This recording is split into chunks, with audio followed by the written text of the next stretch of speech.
and I'll find out. I was kind of bringing up the rankings for the week. What do you guys think? Have you guys looked at the slate at all? How are we doing, A Steve? little bit. But I'm pretty much just going off of, who is DJ Turner. Yeah. kind of who's producing. And Yeah, he's who's been available. awesome. Like he's actually shut down like 3 straight. Like very shut down. So I honestly like, and part of that, and as I was talking with Steve, it's how much of that is how good he is, and how much of that is how bad the rest of them are. Like if there's Right. no resistance everywhere else, why would you go towards the resistance? Right. Yeah, your only chance to not make a play is on that guy. Yeah. Why not go to the right. 4 other guys? Yeah. Right. Yeah. Right. Yeah. So going with the Bengals from now on, I will definitely keep that in mind. I will probably be taking wide receiver 2s versus the Bengals instead of wide receiver 1s. Or, I mean, RBs are the real play. Yeah, of course. And further, I mean, the Cardinals are a mess, but Trey Benson comes back week 17 is all that matters. I mean, that is kind of something to keep in mind too, that I've been thinking more about. It's like, yeah, I took Trey Benson like 20 or like almost 40 picks early in the fourth quarter today. right. Because I knew I figured he wasn't going to come all the way back. And He's just so much better than anyone else they've tried to start for the last 5 weeks. I don't even know about that. I just know that he's going to get the chance. And it doesn't matter who it is if it's against the Bengals. So, I'm not a Trey Benson guy. I didn't like him coming out of college. Yeah, I didn't think he was good coming out of college. And he had he was fine. But he probably would be smashing right now if he didn't get hurt. Like, let's be honest. It did feel like last year, like he wasn't really able to take over that workhorse role like James Conner had, but he did have the injuries. So I don't know. I mean, just the injuries have really slowed him down a lot. But he had a couple games, I think, last year, right, where he got a little more work, but Amari DiMarcado also got quite a bit. Well, like they drafted him to become the guy, right? And then mid-season, they re-signed James Conner to 2 more years. Like, to me, that speaks volumes. Like, you drafted a guy this year to be the guy, right? Last year. And then mid-season, it's not working out great. And this is last year. Mm-hmm. He had a 12-point week and a 10-point week. And that was it. That was literally it. But like, I think Connor might have been out those weeks. Let's look. That's what I thought. I thought there was at least 1 week Connor was out, or maybe got hurt. Connor had missed 1 game, so that makes sense because I remember him playing 15 games. So maybe he missed 2. He probably got hurt in the other one. Yeah, 11 and 12, so he got hurt in 10. It looks like, and he came back. I think because it was 11 and 12. I think so. They split the workload, but like they re-signed him because I think it was because they realized Trey Benson wasn't it. Like that. That's why I had a decent stand on him. And whenever we found out they played the Bengals, like how much better could it have got? And that read was right. Everybody was on that read though. Yeah, when every other option's open. Yeah, right. Like, why do that? And I was unaware of that. So, but we don't seem to have any questions right now. We can. Let's get right into it. Yeah, let's just go right in. Hell yeah. I think, CMC is the clear 101 this week. Gibbs has an awesome matchup, and James Cook has an awesome matchup. And actually, Dowdle has a ridiculous matchup. Mm-hmm. And then at wide receiver, we have JSN, who has beat everybody against the Cardinals. Puka, who trending to be healthy, and then Amon-Ra, who against the Commanders. Like, I think there's a very, very clear top 6 at the non-quarterback position. And I don't know about you guys. I'm having a reasonably hard time with Josh Allen here. It's a little early. I'm fading injured players. So like for me, Puka, it's just I get it's San Francisco and it's not that bad of a matchup, but Yeah, I'd be a slight fade on Puka. I'd want to bump up Amon-Ra and that's what I'm doing. even Achan in a plus matchup. And the McCaffrey's clearly in a tier of his own. JSN close behind, but still, definitely the 102. For me, it's I think between Gibbs and the next like 5 skill position players that are healthy, it's kind of just pick your guy. This is kind of where I'm at with it. I think Derrick Henry is the first one where I'm like, I don't know about that. I think with Lamar, he has been awesome. I'm worried that he gets game scripted out. I want someone who's like, and Adams is like, I think this is kind of a clear thing here. And then after that, like it gets interesting. Igbuka versus New England. I do think that's a pretty decent matchup because Gonzalez, like Atlanta was able to figure, and Atlanta is not known for like great play calling, and they were able to figure out how to get Drake London on not Christian Gonzalez. So I'm going to assume that New England's going to be able to, or that the Bucks are going to be able to figure that out as well. So I think Igbuka's in a really good matchup. Even like Bucky Irving missed practice today. Godwin, I didn't hear if he practiced. Godwin and Bucky are zeros this week. I think we're already there, right? It's we'll be surprised. And even if they play, there's no confidence. Yeah, right. Like if they play, it's definitely not an elite ceiling week, in my opinion, for those guys. So to me, it's still an interesting play for Tez Johnson. People forget. Yes. I mean, a bye week, people, out of sight, out of mind. I think Tez Johnson is like a name I'm willing to scroll down to for a stack. But I was curious if you sort by quarterbacks, does Baker even fall within like the top? He's exactly 6. Exact. So that makes sense to me. Like when Baker, but you don't have Igbuka, then Tez Johnson or just Kate Otten. But yeah, I don't know. Like, let's look at fantasy point. So I have fantasy points allowed versus tight ends up right now. Okay, nice. Over here. I did this yesterday. I haven't looked at it. I think New England. They're stingy. That you can actually get them a little bit. So this is for just tight end? That's not bad. This is fantasy points versus the entire team. So against the team, hold on. I told somebody I was busy and they keep messaging me, so block them for a little bit. I have no sympathy. I haven't, but like at all. Like no. If I tell you I'm doing something, that's what I'm doing. This is the tight end position. Ranks 10th against New England. They are the 10th worst. So like since this is the number of fantasy points they give up. So Cincinnati gives up 22.8 versus the entire team of tight ends. Jacksonville 18.8. And then New England's down 15. here 15.4. Yeah. So that's not bad. Otten does consolidate those targets from the tight end position. There's not much else to go around. So I feel like that is pretty safe for like a good 11-point floor, 15-point median. And then there's like a ceiling where he gets 2 touchdowns. Yeah. I don't think you want to make a stand on it, but I do think that mixing in some Kate Otten makes a lot of sense this week. With Baker, given, I don't think it matters. Igbuka could be nice. I think you could just do it with Drake May or as a single. Like we've seen Kate Otten be tight end 1 on weeks.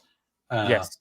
So and this week, like if we look at the I guess the follow-up on that is like Bowers, of course, against Jacksonville. I wanted to ask you on that data, where does Jacksonville rank? Because I feel like they're a little bit stingy, but I said the same thing about New England, who's top 10. I mean, they play second worst. Yeah, they play tomorrow. No, they actually are a bad matchup, right? But Brock Bowers is essentially matchup proof. This came out they're a great matchup. This came up after it is. that. So like you take the 37 point, because this is full PPR where he got 47 points. So like you take the 8 weeks, right? you multiply this out and then remove that, and you can figure out, how many points a game they were before that. Because 147-point week in 8 weeks is going to change your numbers quite a bit. Right. Yeah, it'd be I just don't have my calculator up. It'd be like around 13. It'd be like around 13 or maybe even a little less. Because it'd basically be like 103 and just divide by 8, right? Well, you could just do 47 divided by. Well, because the total's on the right, so 150. 8 would be 6. So 6, yeah, they'd be about 13. Okay, yeah. So, like, that's how much that one good week happened. They were middle of the pack until Brock Bowers. Yeah, skewed it. And like, okay, now I see. I'm following. Yeah. So, like, yes, they're bad against it, but it's kind of like if you take the longest rush away and the guy who had 6.8 yards a carry is now at 1 point or 3.2, like, did they really have a good week, or was one play blocked well for them? Right. Like I don't think this defense is as bad versus tight ends as this chart says, right? Because they just happened a healthy Brock Bowers dominated them. Right. And Mayer ended up having 5 for 40. So, like, they literally gave up, what was it, 47, 9. So they gave up over 50 points last week to tight end. But that's like how I was saying in the Monday night game against Kansas City, like how you beat them. You beat them on the outside the numbers. Like the places Trevor Lawrence can't throw. That's where you beat Jacksonville on defense, because they've never learned how to defend that in practice. That's my theory. Because he can't throw like that. Yeah. I have a lot of Trevor Lawrence, so I'm in pain as well. Don't worry. Okay, that's interesting. Some framing for the tight end position. I think it makes sense. What it comes down to me is, like, for a quarterback, I'm not wanting to scroll too far down. I know it's expensive for some of these elite options, but they're the ones who are consistently, putting up big numbers. For tight end, though, you look at, Brock Bowers is not in the slate, and then there are more tight ends who are viable that go undrafted than there are the average drafted tight end. Like the pool of tight ends that don't get drafted has a better odds of being the tight end one than the combination of the 6 tight ends that get drafted, essentially. Right. Like Seattle, they are the weakest versus tight ends than any other position, but they're still a great defense.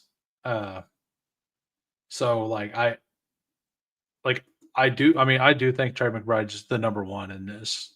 Oh, sure, of course. But and like the Rams are a good defense, and they're number 2. Like, in my eyes, didn't Tongas do pretty well against the Rams when they had that Thursday night matchup? I think it was. I mean, previously. That was that game. Right. Yeah, that was that game that was wild. So this is, the Rams are a good defense, but it's not a completely terrible matchup either. I just think that the ability to scroll down for a tight end, it's like you're either stacking with your QB, you're taking the elite guys, or I don't know what, maybe a bring back in a different game scenario where you have other pieces, because there's just it's so hard to pick one right now. I feel like in the middle of the season we have so much data. There's been so many different tight ends that have had plus weeks, and given small volume of drafts, it's like if you're not going with an expensive tight end, you might as well just correlate some way. Like I'm probably not going to have a lot of McBride, because like you look, these 3 tight ends have insane matchups. Loveland versus the Giants, Kincaid versus the Dolphins, and Laporta versus the Commanders. Like, those are just bad defenses. Like, those teams are going to score touchdowns. Tight ends are very touchdown dependent. So I kind of like those 3. I'm going to have a lot of those. And generally, I have a bag of the first guy and not a lot of the middle guys. But this week, I personally kind of lean towards those 3 in a BR. That whole top 5 looks like really nice. I Yeah. really like in either piece of the New England Tampa Bay game. Like we were talking about Cade Otton or I Hunter like Henry's Henry. nice, I think. Yeah. And Jawan Johnson should get a bump this week with For Shaheed sure. gone. Just more targets to go around. Just the limited touchdown upside is what scares me away from Jawan Johnson. This right here, AJ Barner all the Barner's way down nice. here is wild. Like he does have a Q tag. I didn't hear anything about that calf issue. So if he was out, Elijah Arroyo though. Yeah, we won't be drafted at that time. Yeah, and it could be Taysom Hill. It could be a Taysom Hill week, like no doubt. Honestly, I'm taking him in the fourth quarter. I'm not going to take him this week in these drafts myself. Like if we find out that they're planning to use him, absolutely right. But yeah, let's go to quarterback real quick. I kind of agree. I think those four are definitely like they should absolutely be drafted every single draft. And then I think mixing in Darnold, Williams, I love Jared Goff this week. Stafford. Like, we haven't heard word on Justin Fields yet? Yeah, it'd be hard to pick him until later in the week. You don't even get like a swap or something. All right, well, Jay Hang here with a question. We got offered Brees Hall for a Dunze. Should I take it and have PPR? If it's a single season league, I absolutely would do everything I could to get rid of Brees Hall. yes. Like if you're getting Brees Hall, I don't want Brees Hall. I don't want Brees Hall. He randomly showed up as doubtful today. Did you hear that? Oh, I didn't even hear about that. Yeah, I guess somebody said that he was doubtful now to play. I don't know if that's true. Yeah. I just heard it on a podcast. I think it was. I don't want to throw out names. I'll look it up. See if. But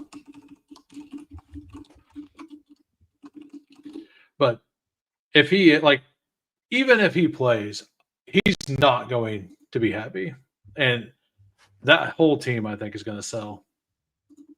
Yeah. Okay.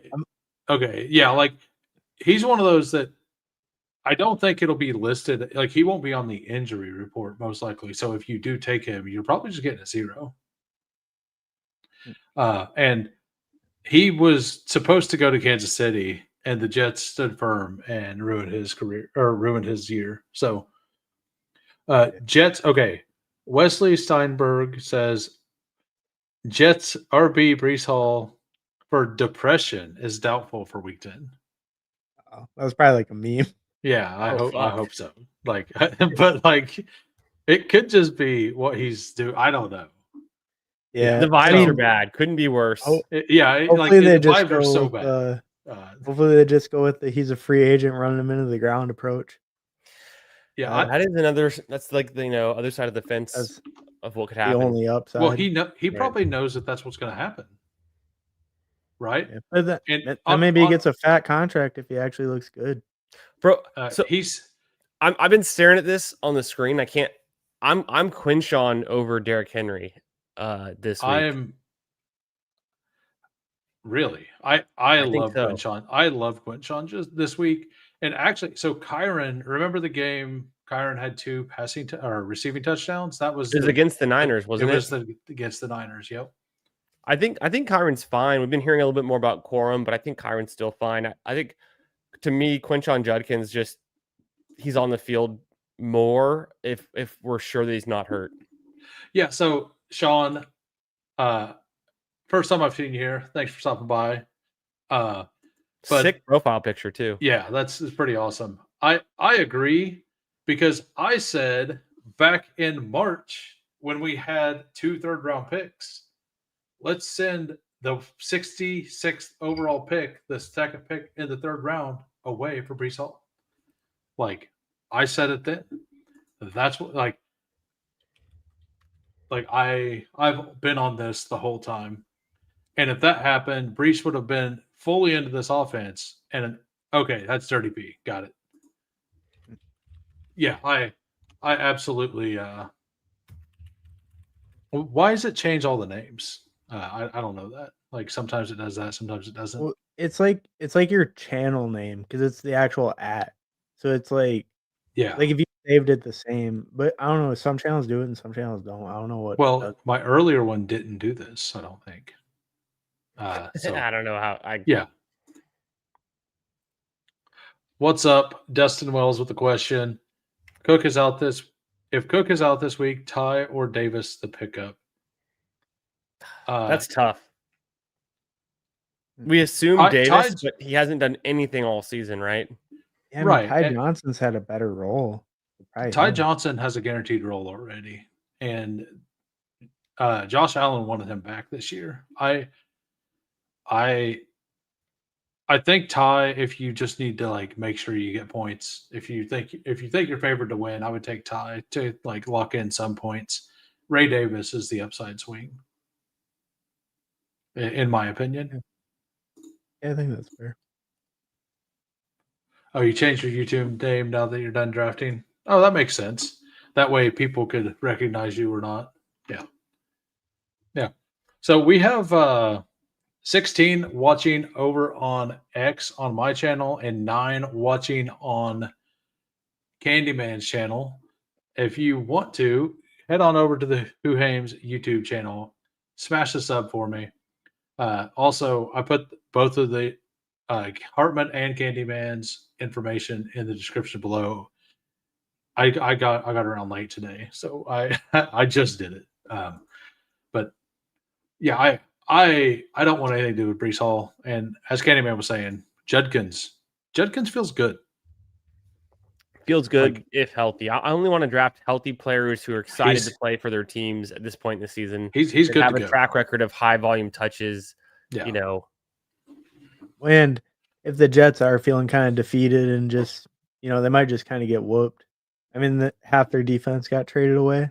Like I feel like Quinnen Williams not being there is like an extra +1 average yards per carry. Like just the whole of him not being there.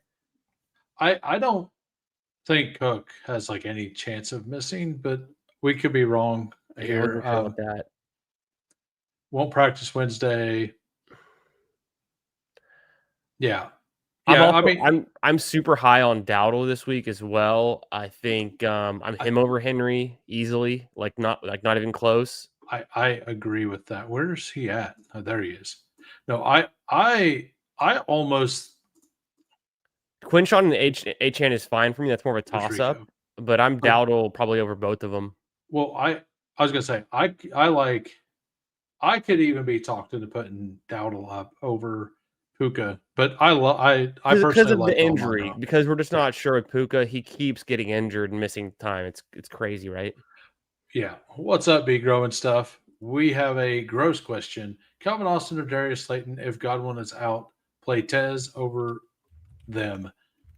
I think I just want Darius Slayton this week, no matter what. I've been this way for a while. I don't know what it is. I used to like Slayton a few years ago. I don't ever want to start Slayton in any format, anything. So I would take Tez. Yeah, I would also lean Tez if Godwin's out. I actually don't mind Calvin Austin. I think he's a little underrated. He has a pretty good role now that he's healthy. He's kind of boom bust, but I don't have sunglasses and I have to have glasses, so I can't. Yeah, that's right. So yeah, this is kind of where I said, what do you guys disagree with this fake rankings here? We're just kind of looking through it. Do you guys think that is there any chance James Cook, even if he plays, has kind of a limited role because they might just kind of whoop Miami? I mean, I guess if it's a competitive game. That's why I'm kind of out on Josh Allen this week, because Josh Allen becomes Superman in high-profile games a lot more. There is a chance that he just throws a lot and gets a bunch of touchdowns that way. It is divisional, at least. I mean, there's divisional games I feel like could be surprisingly competitive. Right, like the New England game was. Yeah. right? Well, like, but the first it is Dolphins Bills game was pretty good, right? I would love to see splits of Josh Allen versus the Dolphins, just to have like a refresh, because like I feel like it should be really good. I feel like he would destroy them. what, Cook?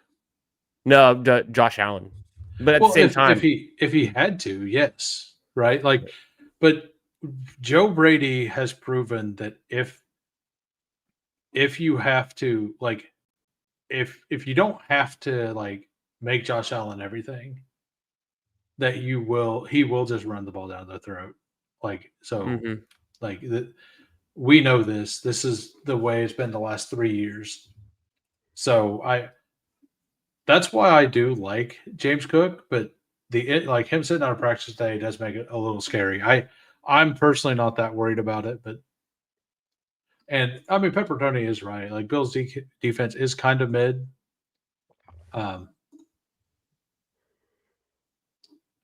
Yeah. Well, and if he is out, or like if he's out, like Allen, which probably is a good play. There's just so many paths for Josh Allen to get there with fantasy points. It's like I feel like you just can't count him out. If the market's saying, "Oh, he's a top 10 pick," it's kind of hard to have zero Allen. But limited drafts, it's all in consideration. But at the same time, I think I'd want equal exposure to the top 6 QBs. So, Yeah. I mean, I yeah, think with that Allen, makes sense. you just get like that, pretty consistent floor where if the rest of your lineup's good enough, you can get, a pretty high cashing team or even win it if there I isn't will like a say slate breaker. for Dog Bowl, like for a 12 man, like let's look at it as a 12 man. Like Let's look at 12 man. I want, like it's the same slate. I just won't. I'm not gonna save this, so it don't matter. But top 4. like I want a top down to Sam Darnold. Like I don't want to be playing around with McCarthy, Fields. No, like yeah. we don't know if Purdy's I playing agree. yet. Like I want to make sure I get a guy up here personally. For me, it's a tier. There's one tier. It's the top 4 QBs there, and then everyone else. I do like Sam Darnold. I would push him and Caleb Williams up a bit. I think Stafford's been ripping it, so kind of fun. But their floor is so low, and for them to be the top scoring QB, it's really like the 5% outcome or 10% outcome on their entire, like their best game of the season for a guy like Stafford, at least, or you could argue Jared Goff, but Darnold's been getting there. I think he's doing it a little bit more consistently, and it's kind of fun. Well, I mean, I just think it's like, what's the difference between them and then scroll down? I know Flacco's not in the slate, but like if we just scroll down to the QBs who are kind of in that bottom that aren't getting drafted as much, like Tua or even.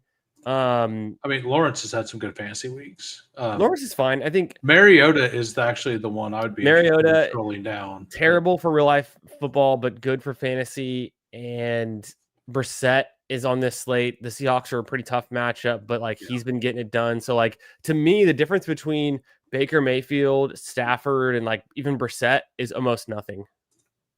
It's just who you're stacking it with. Baker hasn't been good since the Evans injury, basically. So like if we look at like the elites here, like Lamar Jackson hasn't like he has 27, 26, 29, right? Yeah. Josh Allen 28, 23, 17, 20, 25. Drake May very similar. Like last week was lower, but very similar there. And Jackson Dart is actually equal with them, basically. He's got the 27, he's got the 29, he's got 23, a few points less on the other two. And it's about their ability to either like separate or score close enough to the QB1 that your other positions can make up for it. So it's like if no one's going to separate from this group, you might as well just get a QB that can get you 20 points, and then you win via your RB, your flex, your tight end decisions. Yeah. But I think Josh Allen and Lamar are the two guys in my mind that could actually score 40 points. I'm absolutely playing a Rashid Shaheed touchdown this week, by the way. Going back to the offense that he played in last year, like with Clint Kubiak, I think they're going to make it a point to get him deep because that's something that JSN is going to draw double coverage, and he's going to break that offense open, I think. And I think they're going to use it really early. Like, it's really easy to learn how to run a go route. Like, he's been doing it his whole life. He can run all the routes, and he's going to know most of the terminology of this offense already. I don't think Seattle, Arizona in their first matchup was a primetime game. I want to say it was a kind of a lower scoring event. I think it was a Thursday night game, if I'm not mistaken. In one of the first, maybe like maybe it was week 3 or week 5 or something. I had to look it up. I mean, I could pull it up the schedule, but I'm looking it up right now. I'll see if I can pull it up too. I think it's a fine matchup for Seattle pieces. It was week 4. I'm pretty sure that was Thursday night. It was a Thursday game, yeah. And the Seahawks, it was 23-20, so not like the most, it's not the best environment for fantasy. That was the other good Marvin Harrison game because he went 6 for 66. So he went 6. That was his first touchdown, his big relief. Remember? Yeah, because that was the game where he had the huge drop, and then like the second half, he had the good game. And Darnold still throws for 242. Healthy on only 26 attempts. Kyler's in the game, so McBride can't score. That was the game Trey Benson got hurt, I believe. The Cardinals passing upside is going to be a lot higher this game. Yeah, no, it really will be. Like, I don't think that's a joke. Like, it's absolutely the facts. The Seahawks didn't allow a rushing touchdown in that game. I don't think they allow one in this game. They hardly allow rushing touchdowns. I think that so that's just part of it. But I think it's playing each other a second time around makes me think it could be a little bit higher scoring event this time. Yeah, I would agree. Big grown stuff. Who's the pick for Las Vegas wide receivers with Myers gone? I mean, probably just Trey Tucker. Yeah, I mean, it's definitely Bowers and Trey Tucker, right? Yeah, if you're doing the 6-man or even the 12-mans, like I'm not throwing a dart at Besh or Thornton. We're just not there yet. If you're in a single, like if you're trying to get somebody for just a league and you don't have anybody, I think Thornton's the better stash. Because I just think they're going to run 2 tight ends over and over again. Like if Michael Mayer's available, I think you just pick up Michael Mayer. Yeah. I think he's going to have a pretty good rest of the year. And Thornton, at least he's shown like some flashes. I mean, like in a league or something, he's fine to pick up. This is Charles, aka Go AZ Cards, made a good point in the chat about a while back. He was saying, regarding Josh Allen, it's like, who do you even stack him with? That's the question. If it's not Kincaid, it's like, who do you stack him with? So that's one reason to fade him. And maybe with Lamar Jackson, it's just like Zay Flowers couldn't be cheaper, right? And Andrews is pretty cheap. So it's like if you took Lamar Jackson, you're guaranteeing you're going to end up stacking him without really having to force it. With Josh Allen, it just becomes it's messy. It's like are you Andrews or likely kid or nothing? Yeah. Are you Andrews or likely? I think I'm likely. Because you're going to get leverage on top of it. So, like, I think they're equal plays, but I think you're going to get more leverage. I would probably just go Andrews, just given his history of being able to put up multi-touchdown games. But I mean, more of a recency thing for likely. Just like,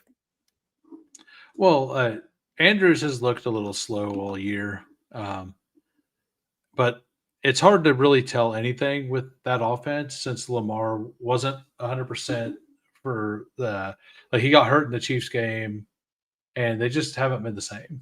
I feel like I'm just chasing touchdowns, and so that to me touchdowns I see Mark Andrews catching the ball, and with likely I want that to be the case, but I don't think we've gotten there yet. I mean, Lamar throws touchdowns to tight ends and not receivers. For sure. So, for sure. Like he threw 3 to tight ends last week.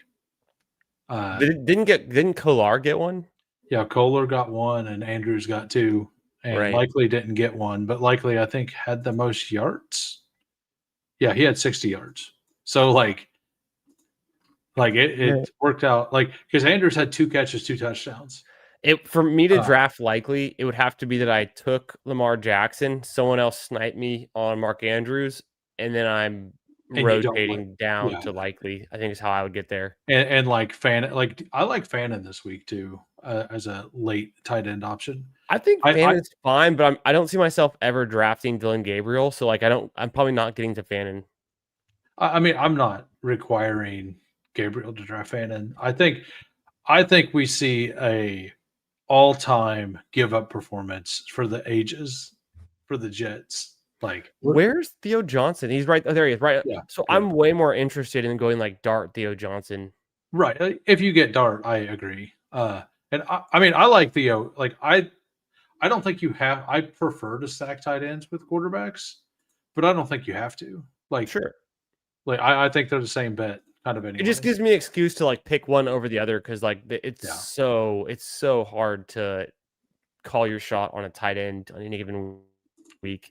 Even all the things we've seen so far, essentially, if you're not Bowers, and you're not McBride, maybe you could argue Kittle. The sample size has been so small.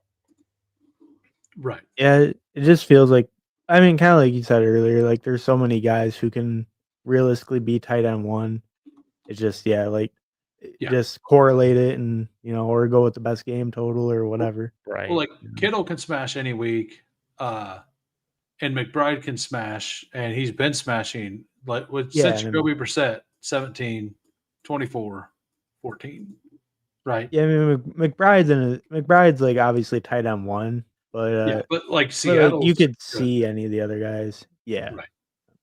So this is a week. I don't think we're going to get a 28-point tight end week. I think you're just going to like. Last week, I felt like there was a couple of spots. I thought like I was in on Loveland. I had like 12% Loveland, and he was like 5 or 6% drafted. So I was in on. Do what? I would say I'm convinced that most weeks you can get away with a top 3 quarterback, but not QB1, a top 5 tight end, but not tight end 1.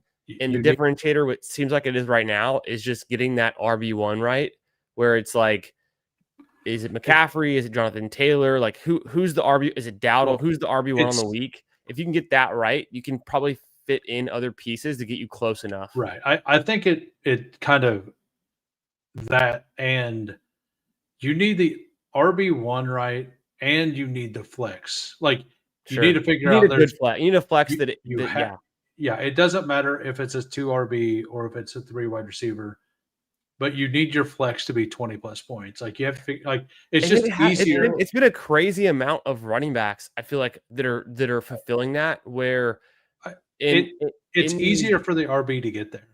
Right. Yeah, but even like last week, it's like you could have flexed Monangai and that would have got you there with 20 points. From a wide receiver perspective, we're seeing a lot lower floor outcomes with all these actual good wide receivers. Well, we also haven't released London, right? Yeah. Well, right. I mean, T. Higgins outscored London. The exception last week was like there were just, I think, a few guys you had to have: Bowers, London. No, like London, I don't know if was in the top team. I think it was T. Higgins, because T. Higgins had the. Was it like? I thought London was maybe top team, but maybe one of the top 3 didn't have him. So I'm going to look real quick at the points that they both had. T. Higgins had 33, and London had a few. Like was London 34, 37. I kind of get that mixed up, but he was way up there. I think it was 34. 34, it sounds right. So it's pretty much the same.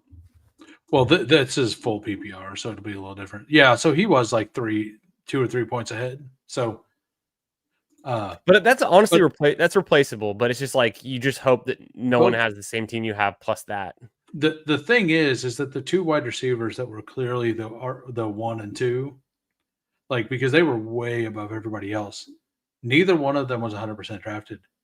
No teams had like both of them on it. Right. It's just because the combos, London was 50% drafted and Higgins was like 70% drafted.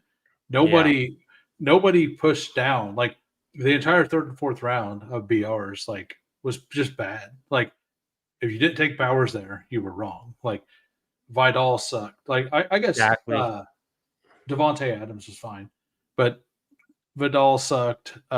Rome sucked. Metcalf like was in the middle of the fourth. He sucked. Tyler Warren didn't do it. Like all of the wide receiver threes essentially were bad. I'm trying to think of a good one off the top of my head, and it seems like a lot of them were letdowns in general. Yeah, Diggs Diggs finally gets a touchdown. Didn't matter. Need JMO to do his thing this week.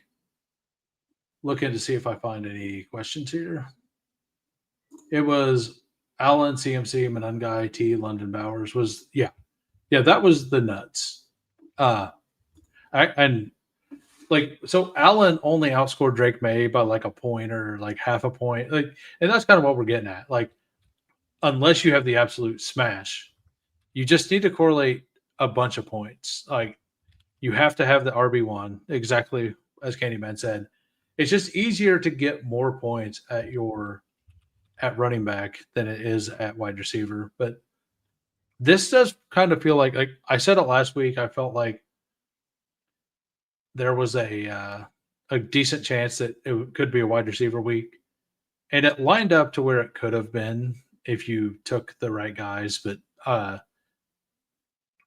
Manungai being drafted all the time and getting 20 points made that really hard. And the fact that the two wide receivers that smashed, the fact that CMC smashed meant that it wasn't going to be that way because of the Jamar Chase. Like, you needed one of the back end to outscore CMC for that to matter. Yeah. Yeah. Yeah. That guy's pretty smart. Yeah, that guy knows some stuff.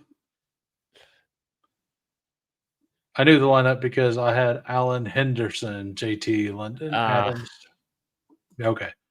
Yeah, I was golden until the Bowers smash, and I had 30% and lost because of that. How many teams this season have been best ball stacking the position this year? Imagine taking AFC East. Yeah. What's up, Paulino? Yeah, so let's go back to this a little bit, and we didn't really talk about the middle wide receivers. Sure. So we got JSN, Puka, Amon-Ra. Like, we agree that they're the top, assuming Puka plays, right? Like, I know you said you're going to fade him, but I think you could even agree that he should go up there, right? Mm-hmm. I mean, I'm pretty in on Puka. Because essentially, after Devontae Adams like Buka range, the floor is zeros. Lava. The floor is lava. The floor is lava. It's do you chase Marvin Harrison's Marvin Harrison? I think is a guy to chase up a little bit. I think Olave could be interesting. And then if you scroll down just a little bit more on wide receiver, there's like two other names that I'm thinking of we haven't seen yet that I put him right up there in the category with like as high as Nico Collins even. If you scroll down just a little bit on the wide receiver there. I love what Peppertony's been saying, by the way. Puka Nakua, as in Q tag. Yeah, exactly. It's so great. Injuries. So like after Olave, who are like the next? Yeah, inside the top 36 kind of guys. That's a player I'm very in on this week. So the players I'm in on, we'll go ahead and remove this down here. I kind of like Waddle more than Nico this week. Like, I do not like. I'm assuming Stroud doesn't play. I don't really like either one of them. More than like to draft them ahead. It depends on 23 is if it's a 6-man, 23 is fine. 12-man, I'd probably be looking at other positions there in punting. Yes, I agree. Like in a 12-man, I would want to try to lock up like a Laporta or a Kincaid. A tight end or a QB already. Or a QB. I like the Olave or like Jordan Addison. That's I what I kinda like like. scrolling Yeah, down. I was Yeah.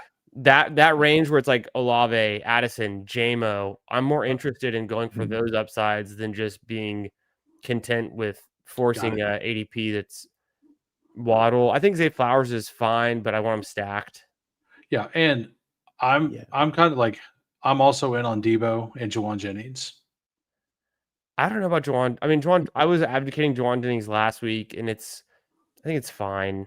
I mean, if Purdy comes back, I think we're gonna see some fireworks there. Who's? I can't believe I Slayton's don't right think there. Purdy's Who's below coming back. Slayton? Do what? Who's right below Slayton? Because I can't believe there's Darius Slayton that actually has an ADP of 35, but it's like borderline.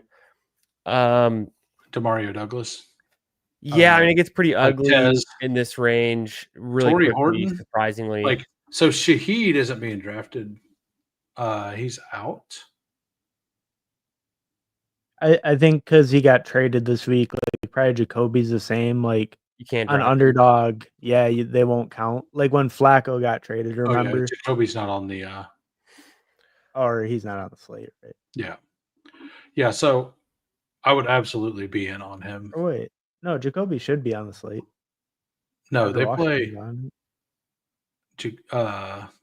play London or whatever. There's the Indy, is it Indy Jags? No, is that who it is?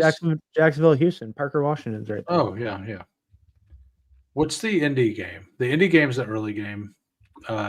Atlanta, that's it. Yeah. I think it's Indy and Atlanta. Yeah, or Atlanta and somebody. Yeah, it's Indiana. Falcons Colts is the international game. Yeah. What about DJ Moore? Do you want to chase his one good game?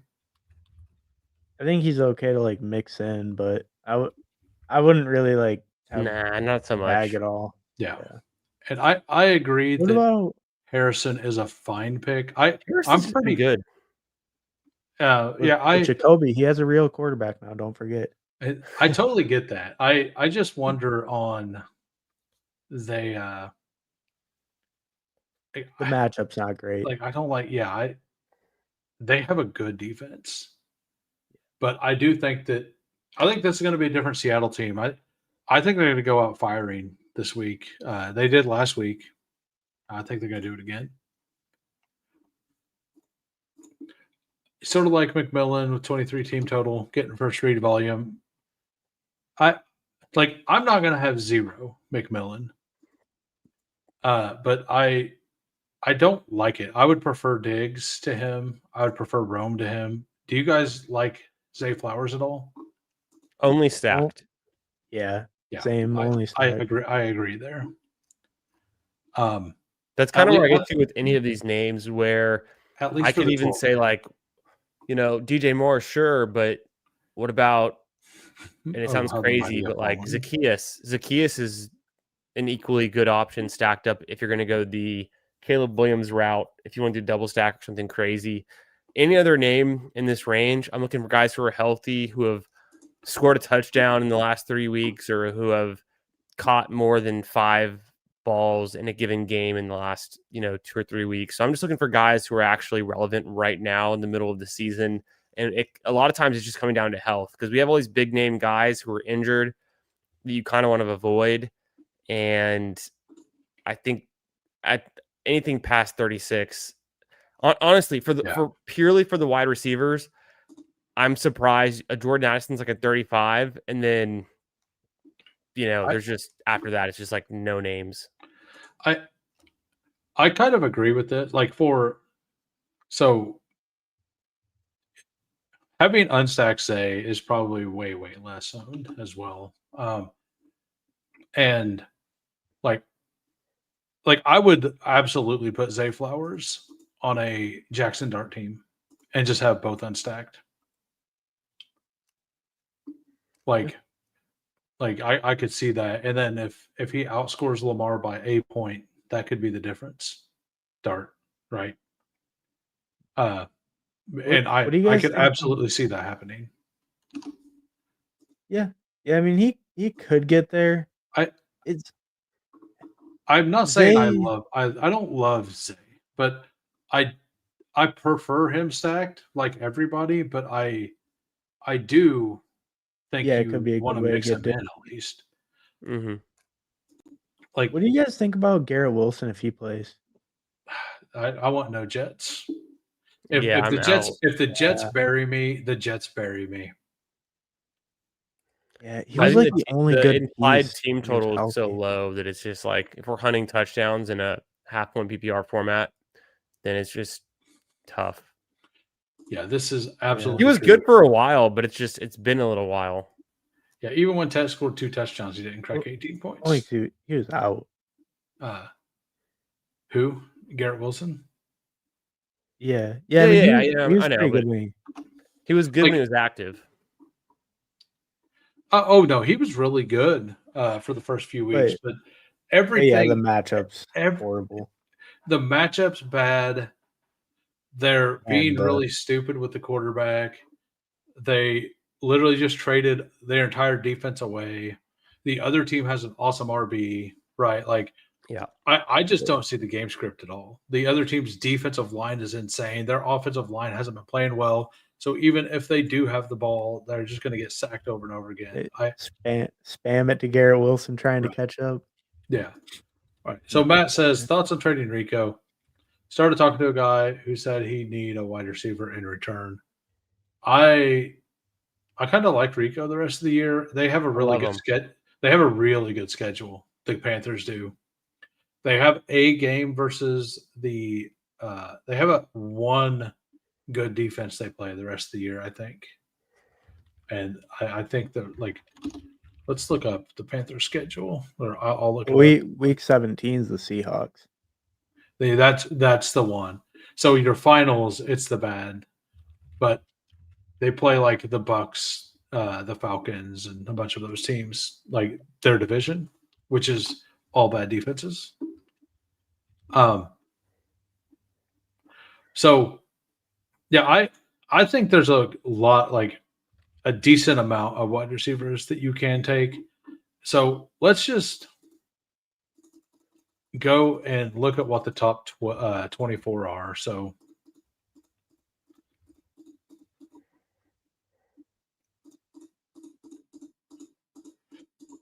that's 20, 21, 22, 23, 24. So this many get drafted every time in Dog Bowl, no matter what.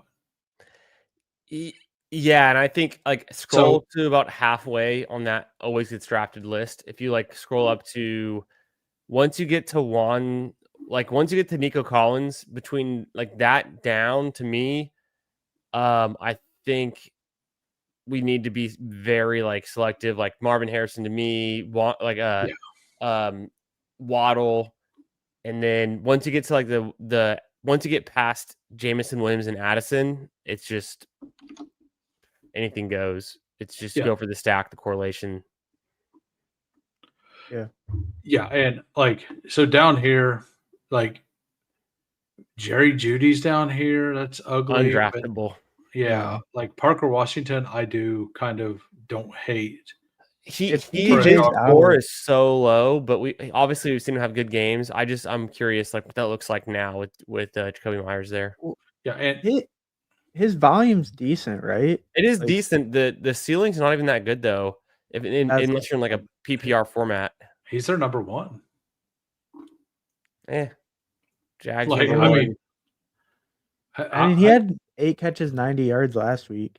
Right. Yeah, he's their number one, and BTJ is hurt.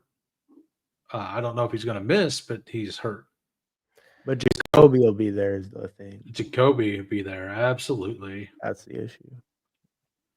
Bears at home, I'm not feeling strongly about it. Giants have some nice moments. Yeah, I'm going to bet the over on that. I've already bet the over on that game. I think it's 48. It was pretty low. It was 46 and a half. ESPN says 47.5. I guess I was feeling like it was lower than that. I guess that just is speaking to both offenses and the defenses kind of being Devonta Smith or Wan'Dale Robinson. I'm thinking the Chicago game is going to be cold and rainy either way. I want Devonta Smith because he's been the best wide receiver on the Eagles lately. Yeah, for literally the last 21 games. So, Yeah, we all agree. It would be Devonta Smith. Wandale does have a really good matchup. I will agree. And the weather. Let me look up the weather real quick because quick question: how many Heismans does Wandale have? enough. Yeah, you're talking about the greatest college receiver of all time. Yeah, Devonta Smith. Never forget. I mean, yeah, he was so good. Just I feel like his single game upside is just almost as high as it can get. And it doesn't always show because he's on the Eagles and the low passing volume. And maybe I'm less in on that Chicago game. Apparently, there's a chance of snow. That's all right. I'm not. I mean, I understand. Yeah, like snow is better than rain. Honestly, like I would like snow, like as long as it's not like buckets of snow, right? Like if it's just like flurries and stuff, it doesn't matter. So I guess that means do you scroll down to Singletary or Tyrone Tracy? I mean, if we're doing that scroll, like, and that's the next one, like, so those last receivers look pretty ugly. I am not gonna lie about that. So there's like 10. right after like you said the Addison JMO tier. Like after those guys go, then you're kind of cooked.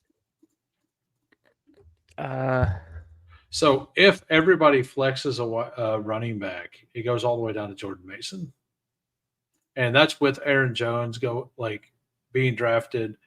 Travion Henderson's probably a really good pick right now.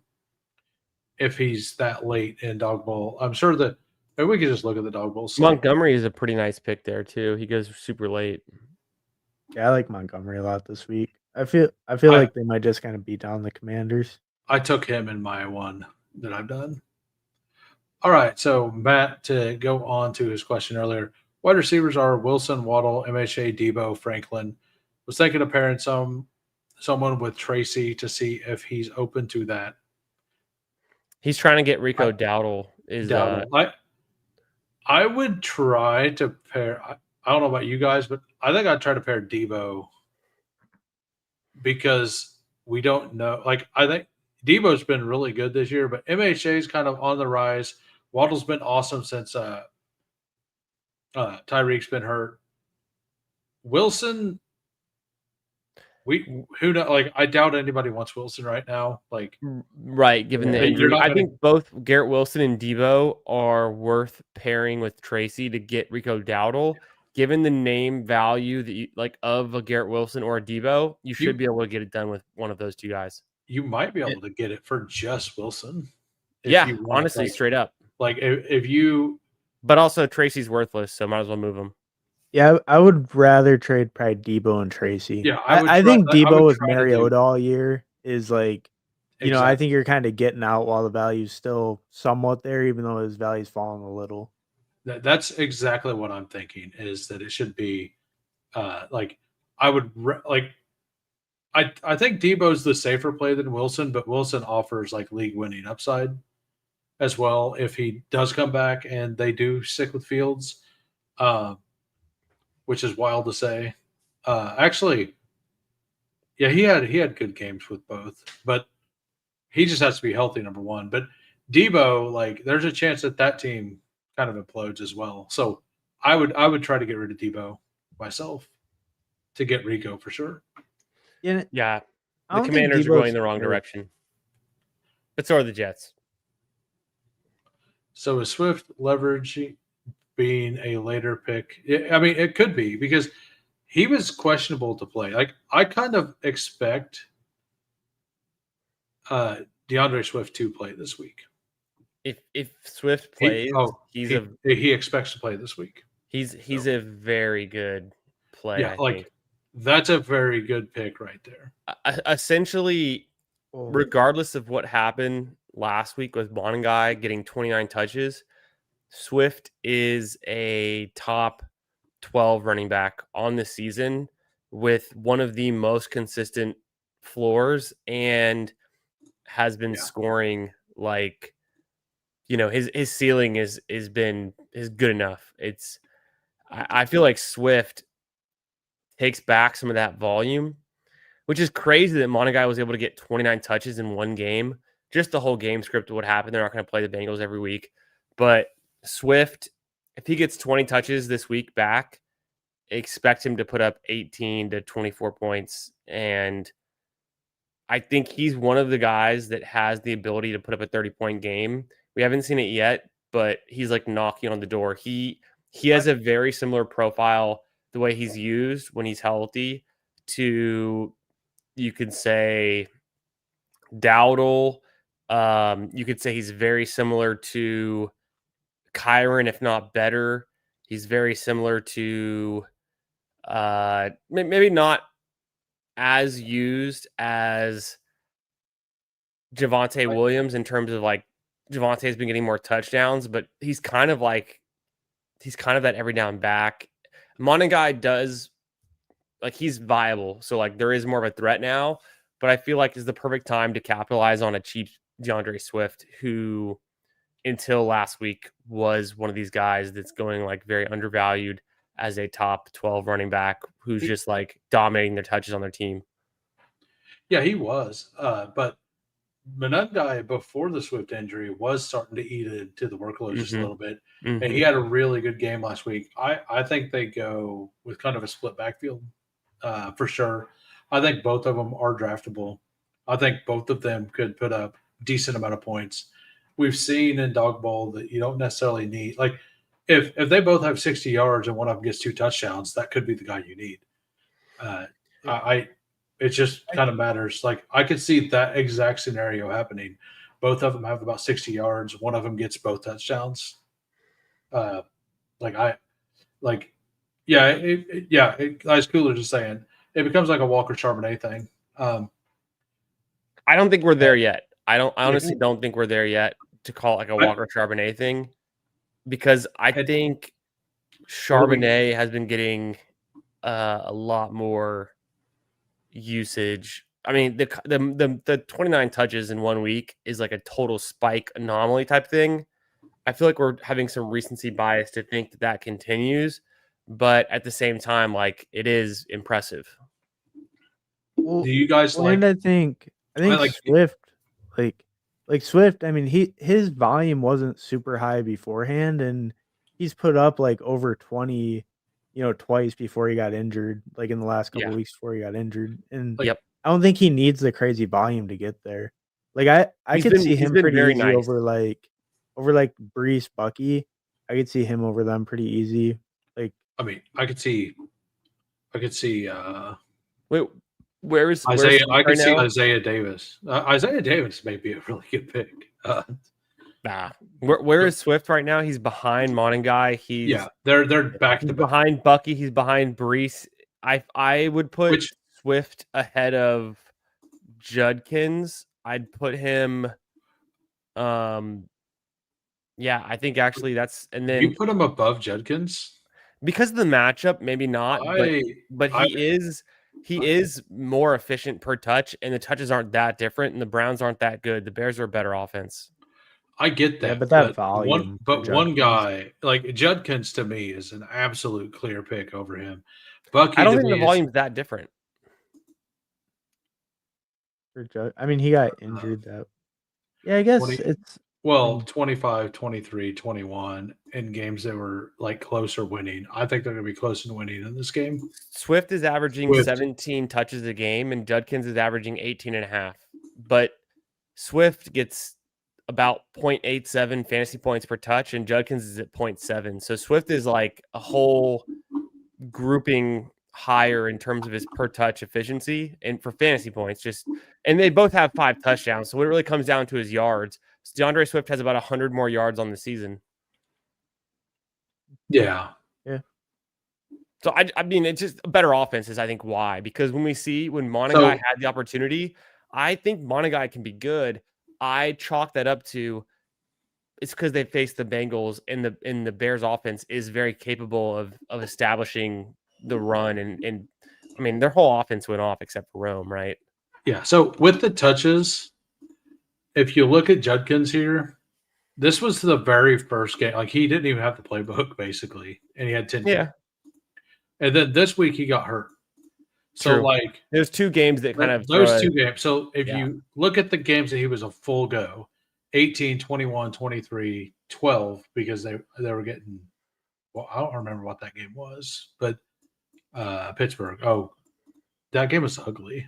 And then the Miami, where he was very inefficient. Honestly, he just got the 3 touchdowns. Yeah. If we expect Judkins to touch the ball 20 times, you'd expect to get about 14 points. If Swift touched the ball 20 times, you'd expect him to put up about 18 points. So he's just a little bit more efficient. But like you said, does Monaghan cut into that workload? For Judkins, he kind of has been dominating, but he also is coming off an injury for himself. So maybe this is how I feel about it. Swift seems like big play hunting right now. Would you think Fun Guy had earned a role no matter what? That's kind of like, but they were using Swift at the goal line because Swift's bigger than people think. And he actually ran with some power this year, which he's never done before. Here's my question. Like, I'm out on Brees, and I think Judkins should be up here. And Bucky's really hard to get to until we know for sure he's going to play. Yeah, Bucky's nothing. Like, between Monungai, Swift, I think we know where Candyman lands, but Walker, ETN, Montgomery, and Rachaad White. Because I'm kind of leaning. Not interesting. I'm kind of leaning he's not going to play. Yeah, I'm out on Bucky. Even when he played, he was not very efficient. He was a volume play. Same thing with Ken Walker. Ken Walker's a volume play, and he's not even getting the full volume, so he's not very interesting in my opinion. And the Seahawks are we thought they're going to be a run-heavy team. They're actually a really good passing team. Yeah, that'd be like, Demon or Rashad over I love Demon. Yeah, I actually expect the Seahawks to be well ahead and running a lot. I don't hate that pick. I think ETN's like by far the worst of this group for the picks. Myself against I think Houston, Walker might be the worst.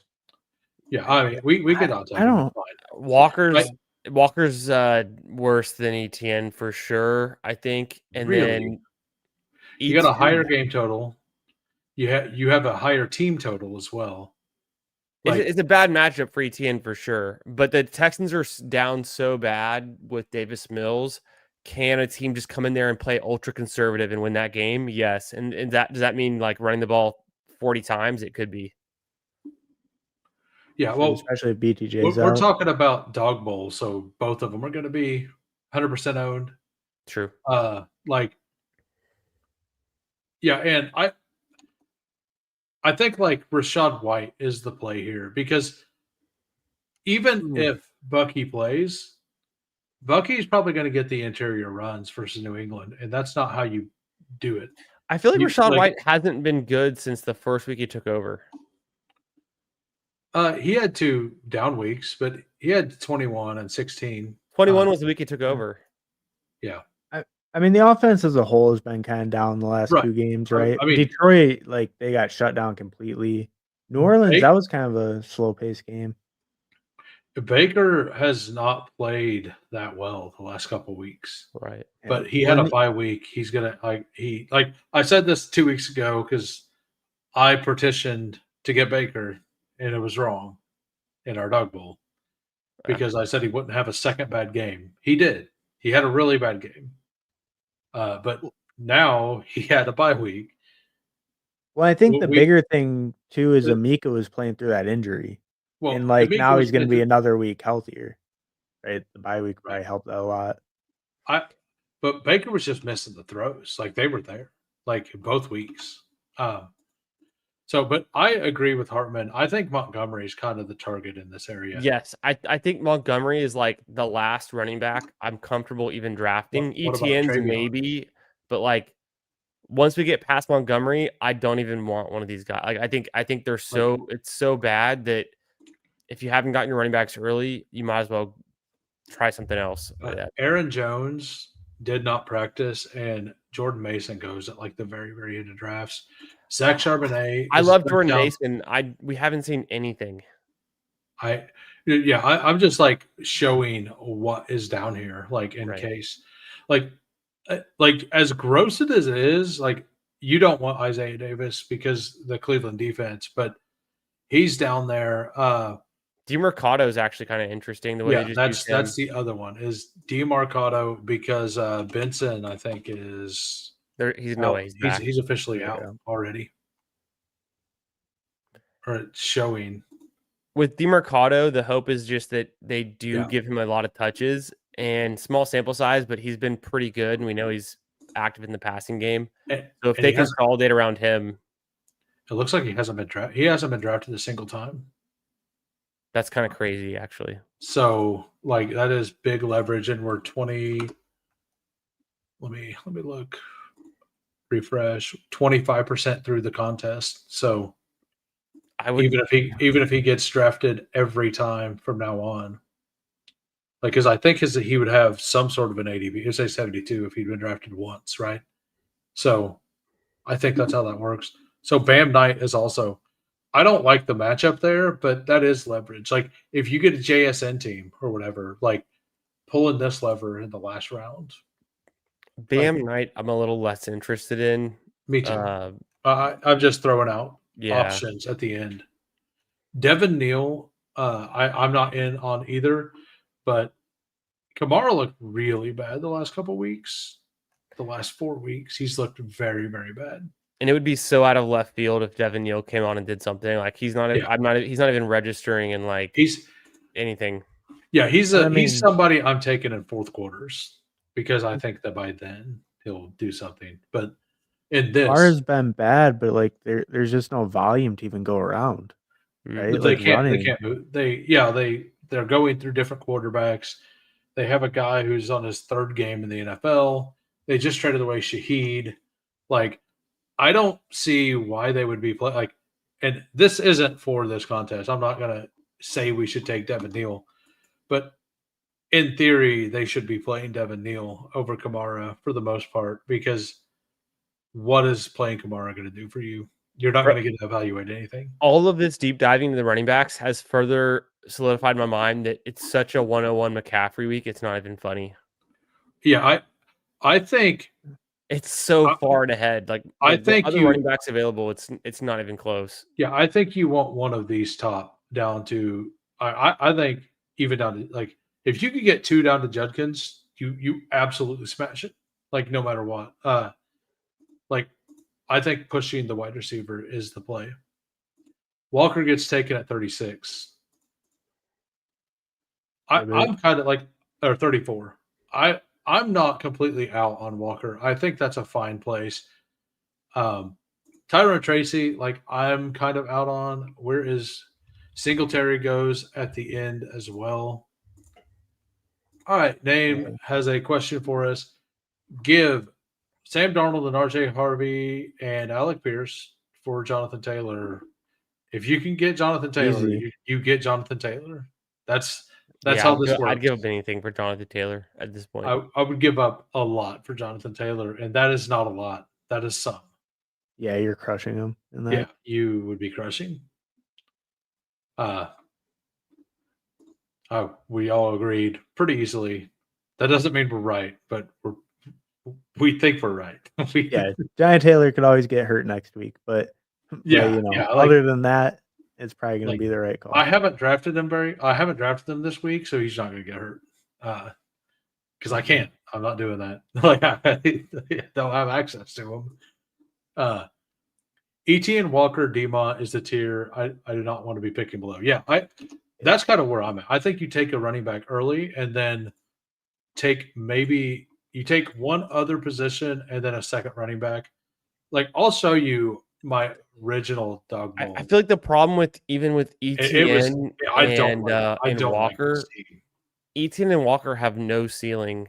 Like, they just don't get there. At least Demont has had a performance where he puts up almost 30 points. We've seen Ken Walker's best game was 18. Travis Etienne's best game was 19, and neither of those were very recent. So it's like, for those guys, for me, it's like you're asking for their very best game, and you're not even getting a slate breaker. You're getting some guy who's like, at best, a top kind of. 6 option. And if you factor in the wide receivers, like probably top 15 on their best case. Yeah. Yeah. And like, I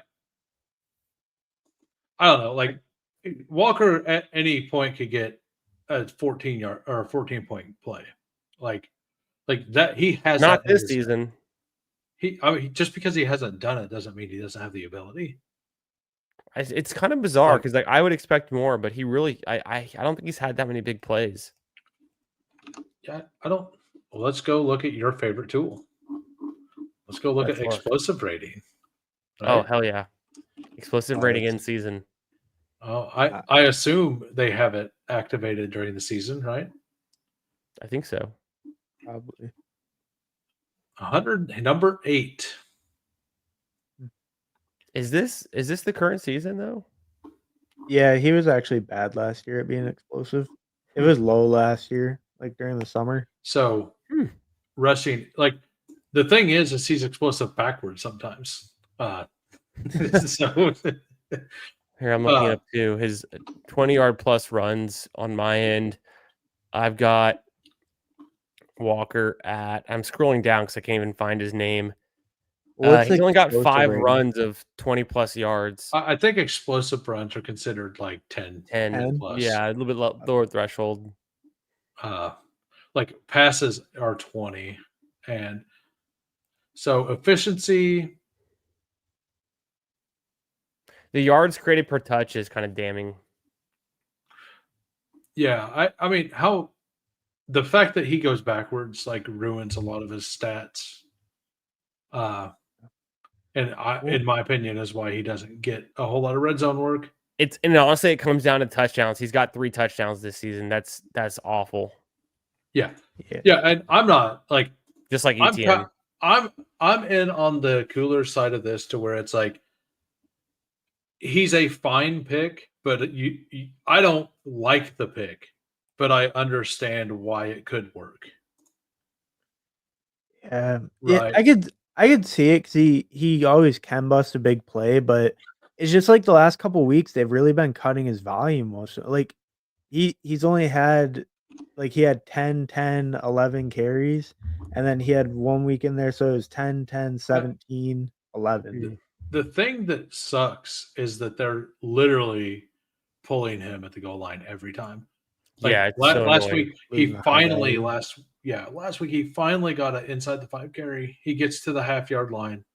They pull him to give AJ Barner a rushing touchdown. Like, yeah, that and then Charbonnet is the short yardage guy. Right. Charbonnet has half the yardage and twice the touchdowns. Yeah, I'm pretty sure you are correct. Like it's not confirmed, but it feels very like he hasn't practiced yet. So this is the team I drafted early. I picked it at 10, and I tried to push. There were 4 running backs I really liked, and Jefferson at the tier. And I took Jefferson hoping that one of the 4 RBs came back, and both guys went RB. Yeah, right. I got locked out. So I just took Jackson Dart ahead of Drake May, ahead of everybody else, because I wanted to try to build this out. Like, I was hoping I could get Monungai or Swift back around, and neither one of them came back around. So, I ended up with this. Like, and I just pulled David Montgomery up and took I took Wandell then, and I got Alvin Kamara all the way down to like 57 or 58. Like, and yeah, I don't love the Mark Andrews pick. I don't like this team. Like, let's be honest. I'm just showing you like what happened at the end of it because I pushed running back completely. Let's what do you say we get into one and see if we can improve? Yeah, I think we've talked through it. I think we're ready. Yeah, let's do this. And then also, I mean, how long do these things take to fill at midnight Eastern? Right. We got 5. Go Arizona Cards. I'm sure we'll jump in. I'm sure a couple of people will do these. But yeah, I don't as a slate this week. I'm actually not a big fan of the slate so far this week. Well, there's so many like special. I mean, there's the special game. of the London. Sunday morning game, right, in Berlin. That just takes one more game off the slate, and then there's the 4 teams on bye, so it's pretty thin. Is it just better if you don't get the CMC card? You go wide receiver RB. I personally, I don't know what they're going to say, but I think you take an RB all the way down to Dowdle without even looking at the wide receivers. Like I would even say down to Kyron. I think you want one of the guys down to Kyron. I think there's a gigantic cliff. I kind of think Judkins is up there, but I think you want one of those guys for sure. The floor on the wide receivers has been so low. Once you get past, I mean, Justin Jefferson's fine. Devontae Adams is usually fine. Mika Egbuka he's kind of the first one where it's like Mika Egbuka onward, the floor could just be nothing. By the way, we're waiting on 2 since you guys can't see it. That does make some kind of sense though. It's like if you don't get one of the top 5 receivers, and you don't, I mean, yeah, no, like I think there's a gigantic cliff at Jefferson as well. Like there's a big cliff here. Devontae's fine. I think Devontae's fine still. No, he's fine, but he's not Jefferson, Amon, Puka, or JSN. Like in my mind. What's Jefferson been like? Jefferson's issue is the touchdowns, right? The yardage, the targets is all there. It's can they generate? But it's Baltimore, so that's kind of a nice matchup, right? Yeah. They're going to get pushed this week. That's the thing. Like and Baltimore's defense is improved, but they're not great yet. So I do think that's kind of why I'm in on Derrick Henry a little bit this week. I'm fine not taking him, but I'm not going to have a bunch of them, but I'll have some because I definitely see the game script to where Baltimore's up by 7 to 10 points the whole game, and the Vikings are doing just enough to kind of keep the game close, but they're running the ball down their throat and can't do anything about it. Yeah, and I mean, I just don't think Jefferson, like, he hasn't really shown spikes like Devontae at all. This is what I'm doing. I'm actually doing a lot of double stack Lions in my 6-mans. I'm going to have every combination of the 6-man Lions other than Tesla and Montgomery. I'll probably take a Montgomery team, but like I've already built a JMO Laporta team. I've built a Gibbs Laporta team. Built an Amon-Ra Laporta. I actually have an Amon-Ra Gibbs, which is a little harder to get. Like I've only done like 14 drafts, and I've got all of those. Like I'm making a stand on the Lions this week. Sure. Like I really, Hartman's happy to hear it. Actually, he's probably not because that means one of the Lions getting hurt. No, sorry, it better not be that. Sorry, Hartman. Nah, it's hard to really pay up for the Lions sometimes. They just spread the ball so much. I think like the Laporta, Montgomery are the ones I like the most. Maybe the JMO scroll or JMO and 12-man. And I feel like the Lions are a team where it's like you could just draft 3 Lions out of your 6 players and be like just a total team stack, and that could be super viable. The hard part is figuring out which Lions to pick because they're all so the ability for anyone in that offense to score a touchdown has historically been like Laporta, JMO, Amon-Ra, Demont, Gibbs. You could throw in like a wild card, like a Tesla or something, right? But that hasn't really been a thing lately. But just, I mean, is it a JMO week? Is it a Laporta week? Montgomery week? There's so many options. But I feel like they are a team you want to team stack and just be like they are going to generate the most points on a given week, and that's kind of like the bet you make on the Lions. So when I think of Lions, I think of taking like 2 of them or 3 of them, especially with the stack, like in third one being Goff, versus just like throwing in one by themselves. Yeah, my first one was a donation. Like I always do one by myself, and if we do our show, like if I'm doing the show, I do this one as well. But yeah, so rest of season, let's rank QJ. Quentin Johnston or Quinshon Judkins? I mean, I'm gonna like QJ is Quentin Johnston because he was there first. Sure. The big Q. Yeah. The other guy's name, like, he's good enough. We can actually call him by his actual name, Judkins. QJ was never there. Wide receiver 48. No way. 45. Okay, that's fair. I was going to say like 30, 32, 33. Probably He's currently wide receiver 16 on the season. But if you look at just like the last, let's say, for like the last 4 weeks, given he still hasn't had a bye, and I guess I could be filtering to fantasy points per game, but 55-6. Like he's been bad lately. Yeah, like right? him and Keenan, like every week they're possible, right? Like your test is Justin Herbert. Like I don't want to put you too low. You've been successful with Justin Herbert.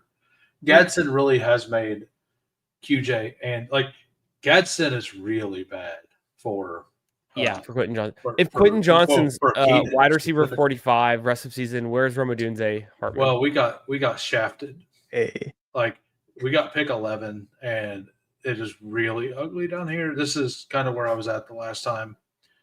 Like these drafts do not feel good. So we got Coolers at the 106, and Gunner. What is Gunner doing in here? He already has a ticket at the 4. Good for him. Win another one. No, I'm just kidding. We got Mazzone at the 12. Like it. I think, is Buddy Man part of your flock? I don't know. But yeah, like we were talking, like the players you want. Like 1, 2, 3, 4. So pick 11 is Jefferson. So it's either you take an elite there, you bring up Judkins. Like I think I'm fine bringing up Judkins to guarantee one. 55-60, bro. QJ rest of season, like, it's bad with Gadsden, but he's easily top 40. But so like what pick would that be like in a draft? That'd be like round 6 or something? Round 7? A top 40 wide receiver? It'd be like top. Yeah, round no, 7, it's not. Maybe. It's not number 32. I'm not saying he's number 32. He's number 32 at receiver. That would be wide receiver 32 was like round 8, 9. Yeah, exactly. That's what I'm thinking. Like if I was saying like he's a top 40 wide receiver, let's be generous and call him like 32, 35, like Hoohames was saying. Essentially, his 82 would be like 80. Right, like he would be drafted around where Cooper Kupp was drafted, basically. Yeah. Yeah, all preseason. So, like, even in his worst case scenario, he's paying off here. Hey, well, we got bailed out a little bit. Lamar went. That's a pick that we had no interest in, right? I don't love that we're at pick 11 and you can get JSN right now at pick 7. Yeah. That no, like crazy. it picking at 10, 11, and 12 are really, really bad this week. What? Puka goes ahead of JSN? What planet? I'm kind of like, I actually kind of like Puka more than JSN this week. He's hurt. Yeah. He's always hurt. Like Puka is always hurt. He's always hurt, and he always puts up 12 receptions. Okay, we have a good shot at either a Monra or H. He just went. No, like this is exactly what happens. So we're Kyron or Jefferson. I'd be Kyron. H-Hand just went. H-Hand. Wait. Did he go? Yeah, he did. Yeah, he went. The last pick. He went 2. Oh, he went 2. Sorry. Henry just went. Kyron or Jefferson? I'm Jefferson. Really? Okay. I'd be Kyron. What? Yeah. I need to record this. Okay. We just let the face decide, and my finger slipped off the mouse. So, like, hopefully Mazzone doesn't go double wide receiver here. If he does, looks like we're trying to get David Montgomery or double running back. I mean, I would love to get like. Yeah, I'm cool with either Kyron, Quinshon, or Swift at this position. I do. I definitely want one of these two over Swift. So I would lean Kyron just a game. I mean, we were between those two. and we got both of them. I think that's I think that works out nice. Yeah, I think Yeah, Jefferson that was to me was just like a tier break. It was getting close to that tier break. I think there's kind of a tier break there. Like, I think I like Judkins a little more than Kyron overall, but I don't know how often. The I Rams think are this a way game better team. environment. The Rams are so much of a better team than the Browns that I think that's the tiebreak for me.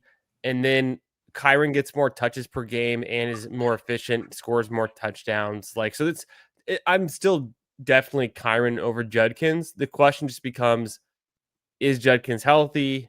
Is Kyron losing snaps? Yeah. So how about this? Will QJ push a team to the finals? So like QJ's live to go for 21 points any week. Yeah, like that's the thing. Like that's why I said he's like really 30, good in 32. basketball. He's attached to Justin Herbert, who is, in my opinion, the best quarterback in the league this year. Whoa! Not your own boy. And what Mahomes, he's been carrying. Is this a like California quarterback format, or like what are we talking about? What's the parameters here? Yeah, no, like I think he's the best quarterback right He's now. the best quarterback in the state of California. For fantasy. Los Angeles Rams. We're talking for fantasy. Like he's the best in my opinion right now. Like for like why over Mahomes? Where you drafted him and all that. Like, bro, he's not even the best quarterback in LA. I disagree. Well, if you're saying for where you drafted him, I mean, I'd rather have Stafford at. Yeah, that's kind of what I was joking, but I'm also dead serious. Yo, what up, Chris B? How we doing, brother? Chris. Yeah, Chris B. Yes. It's been a hell of a week. I hope you're doing well, my Jets fan. Oh yeah, hell of a week. Like, but hey, the future. Are you happy? Are you happy with the Jets? Like, no, I'm genuinely curious, Chris B. Like, do you like the trades? Because a lot of first round draft picks going forward, like that's practically gold. But it's gonna take a while, right? It's a 2-year rebuild. It is. And what if AD Mitchell's actually good? What he can always separate. Now they got to play him. They don't have anyone else. Well, he's perfect because he's going to get a bunch of yards, make him look good, and throw the ball away at the goal. The Jets have never had a wide receiver too. I will say that. Not since Elijah Moore.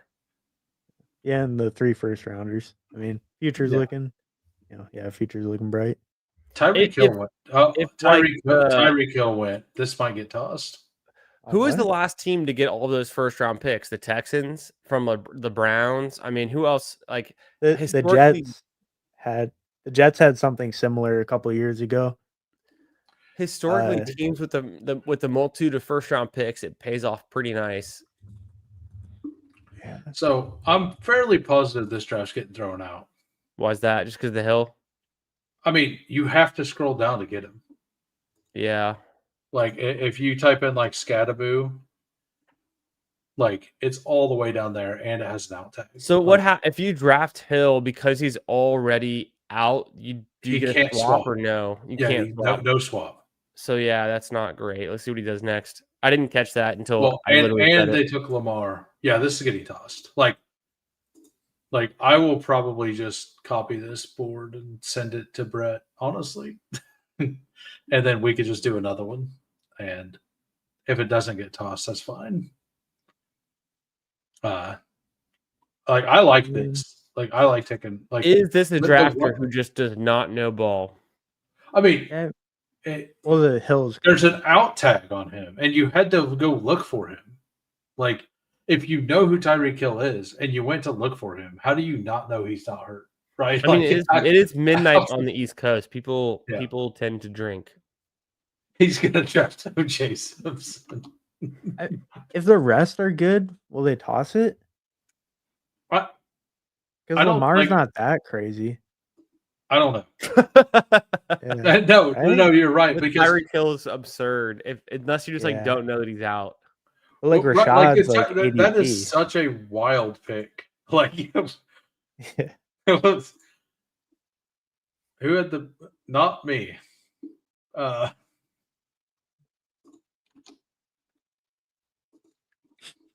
Yeah, it shows that. Maybe he meant to try Ricky Person, right? All right, so running backs that are available here. Demont is available. Kyle Monengai is available. Trayvon's available. Wide receivers, Debo. I would be Marvin Harrison over all of these receivers, and then do we want running back? I'm pretty interested in Marvin Harrison here, but yeah, I'm okay with Marvin Harrison too. What the drafter at the 12 spot? What's their current roster? Do they don't have any RBs.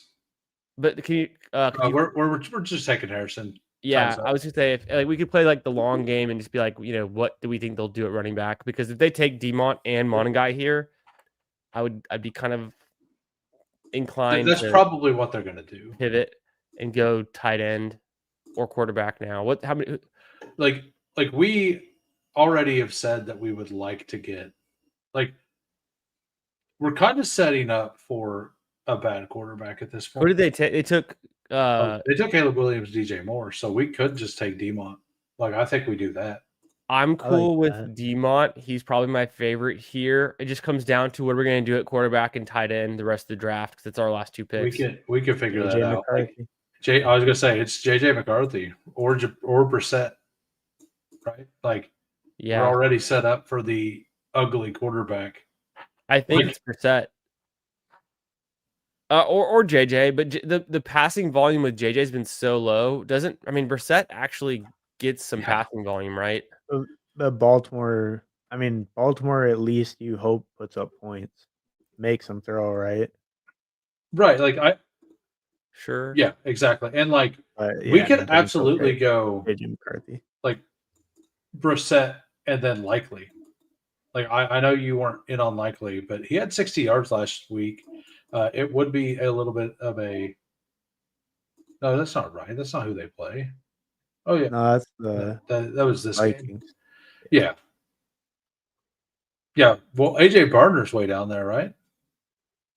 Yeah, he's hurt though. So what? Can you go back to QB for a second?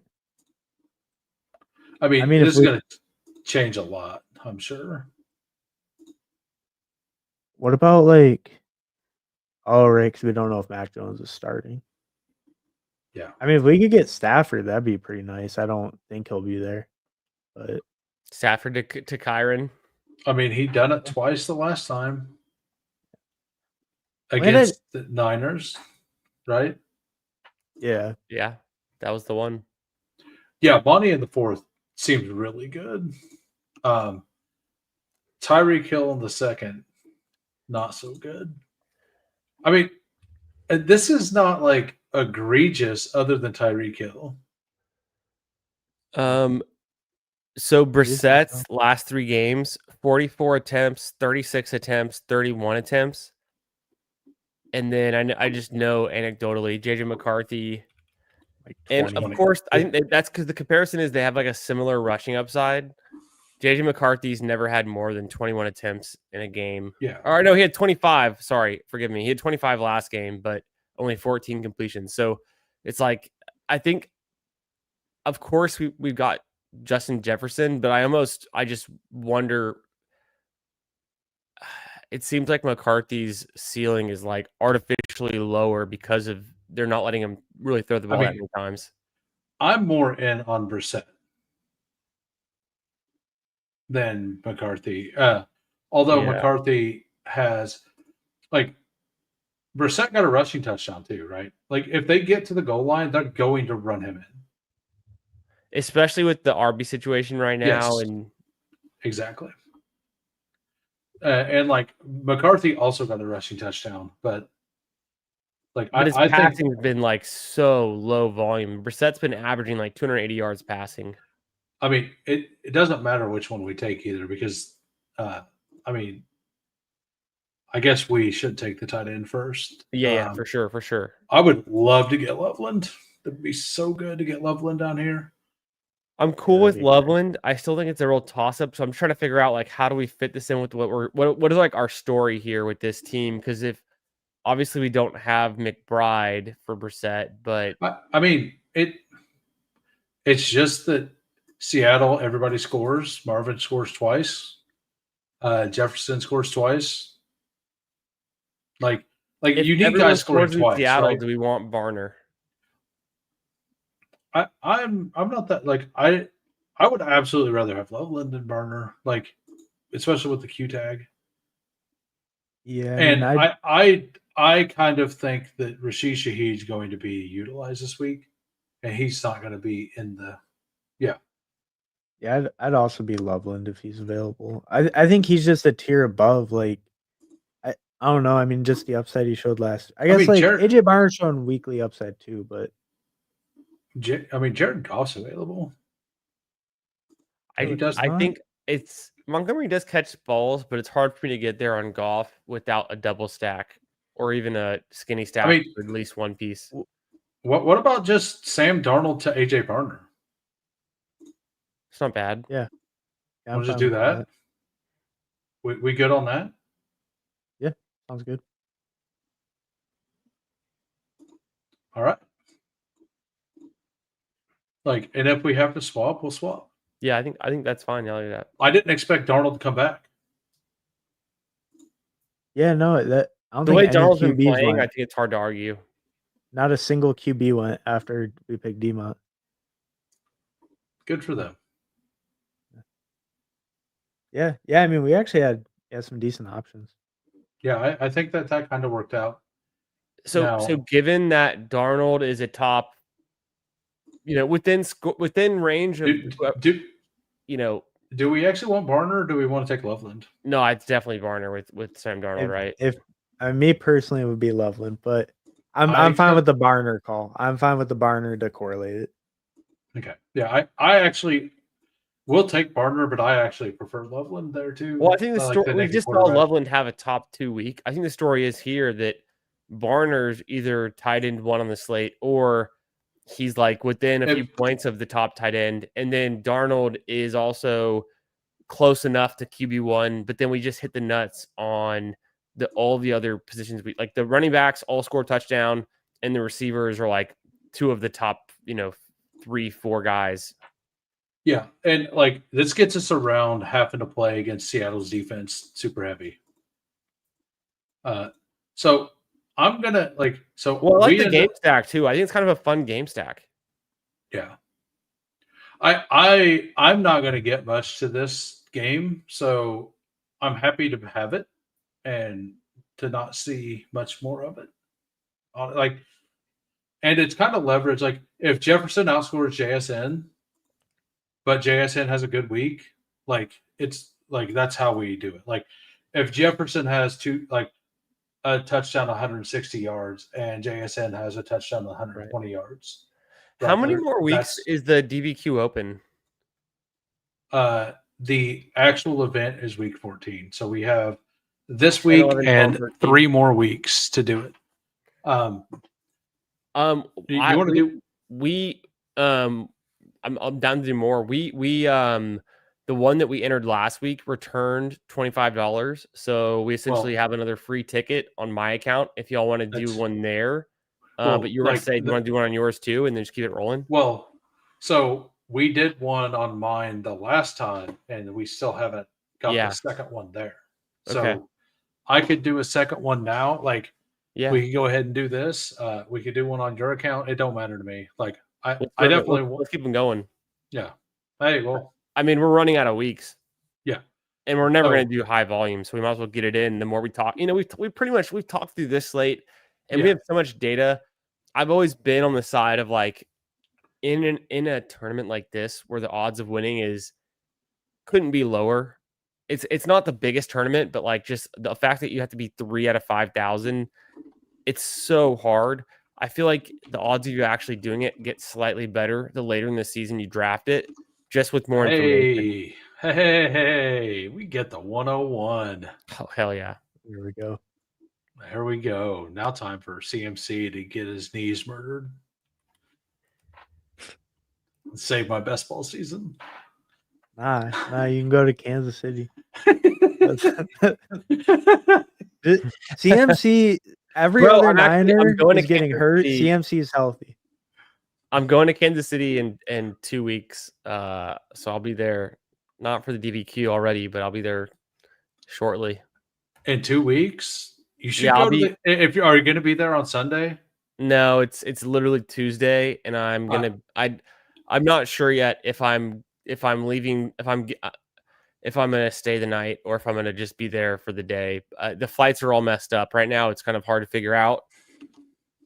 But I left the lobby because you're closer to St. Louis, though, right? Like you're not actually close to Kansas City. I'm 5.5 hours from KC. Right, it's pretty far. I just took CMC. You guys aren't mad, right? No, it's good. Okay. I'd be mad if you didn't. Yeah, exactly. What, you don't want Tyreek Hill? Dude, now that you say it, that draft is probably gonna get thrown out. Huh? That draft might as well get thrown out. Well, like that's the other reason I wanted to do a second one, because if it does get thrown out, I don't want to not have one, right? Yeah. And like if it does get thrown out, we could just do 2 next week. Do the second one on my account next week as well, right? Or do an extra one on my account next week. Like, Hartman, is it next week that you're out? You're busy. Yeah. I'm gonna be going to Michigan. Nice. Nice. Starting to get cool there in Michigan, huh? Yeah. No, it's gonna be pretty cold there. Yeah. So my 1.2 this week. What do you guys think? I'm taking Gibbs there, but if I'm James, then I'm James Cook. Like if we know James Cook is healthy, I'm James Cook. I would still just lean Gibbs, but yeah, I'm like in BRs, I'm taking Gibbs. Yeah, I think pretty much right in orders. Okay. So I actually don't really like the Seattle game at all. Like I think Arizona plays in a way to try to make you score as little as possible.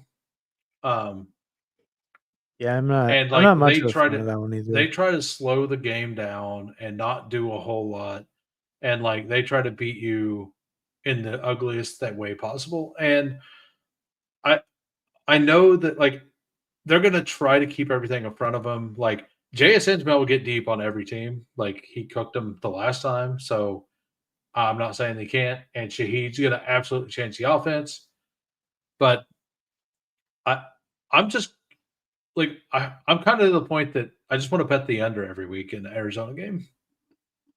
Yeah, it is weird. Like I don't really like that game environment very much, but I do feel like how it fell to us in that last draft. That was like the best play, but yeah, I mean, both defenses are pretty good, and I don't know. It just seems like the game will just kind of be slow paced and maybe a lot of punting and stuff.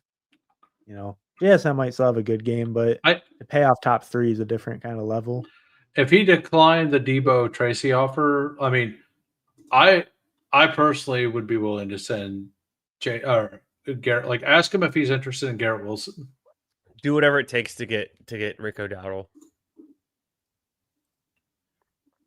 I mean, yeah. Like he's that good. Since he if they decline it and then you just send another one, some people like me, I'm like, if I was interested, I would ask about it.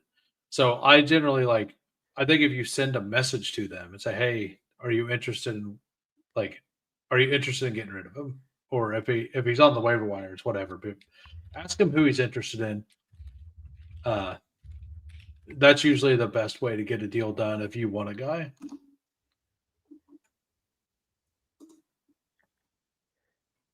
I was late responding to Matt's question. Okay. Yeah, so the second lobby, we get the 101. Nez is at the 103. We have Jewish McCaffrey at the 109, another crusher. Cooler's at the 110. Gunner at the 112. And Tricky was in the last lobby as well. So we're a couple picks away. We got McCaffrey. Do we want to double up wide receiver here? Do we want to take a tight end, get one of these elite, better quarterbacks? Like, what route do we want to go? I don't mind. I think maybe QB receiver or receiver. could be. Okay.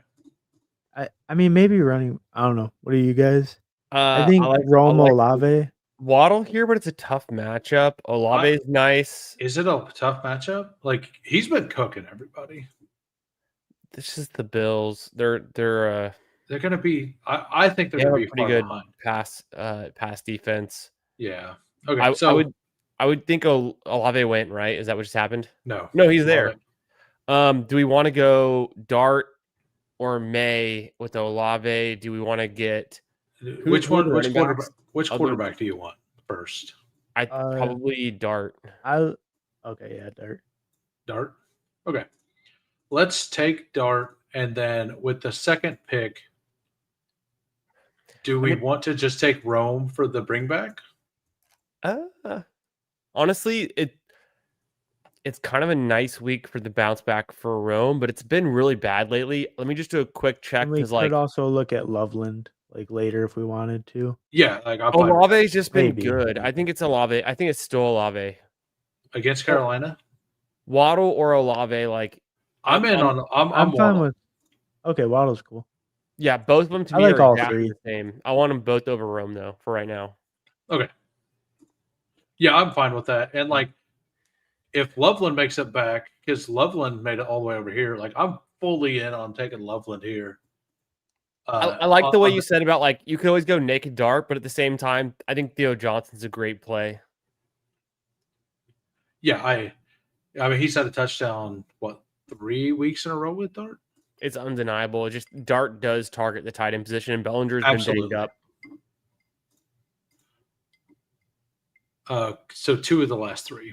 2 last 3, but 4 out of the last 5. I think he's thrown 4 or 5 touchdowns over 3 weeks at tight ends.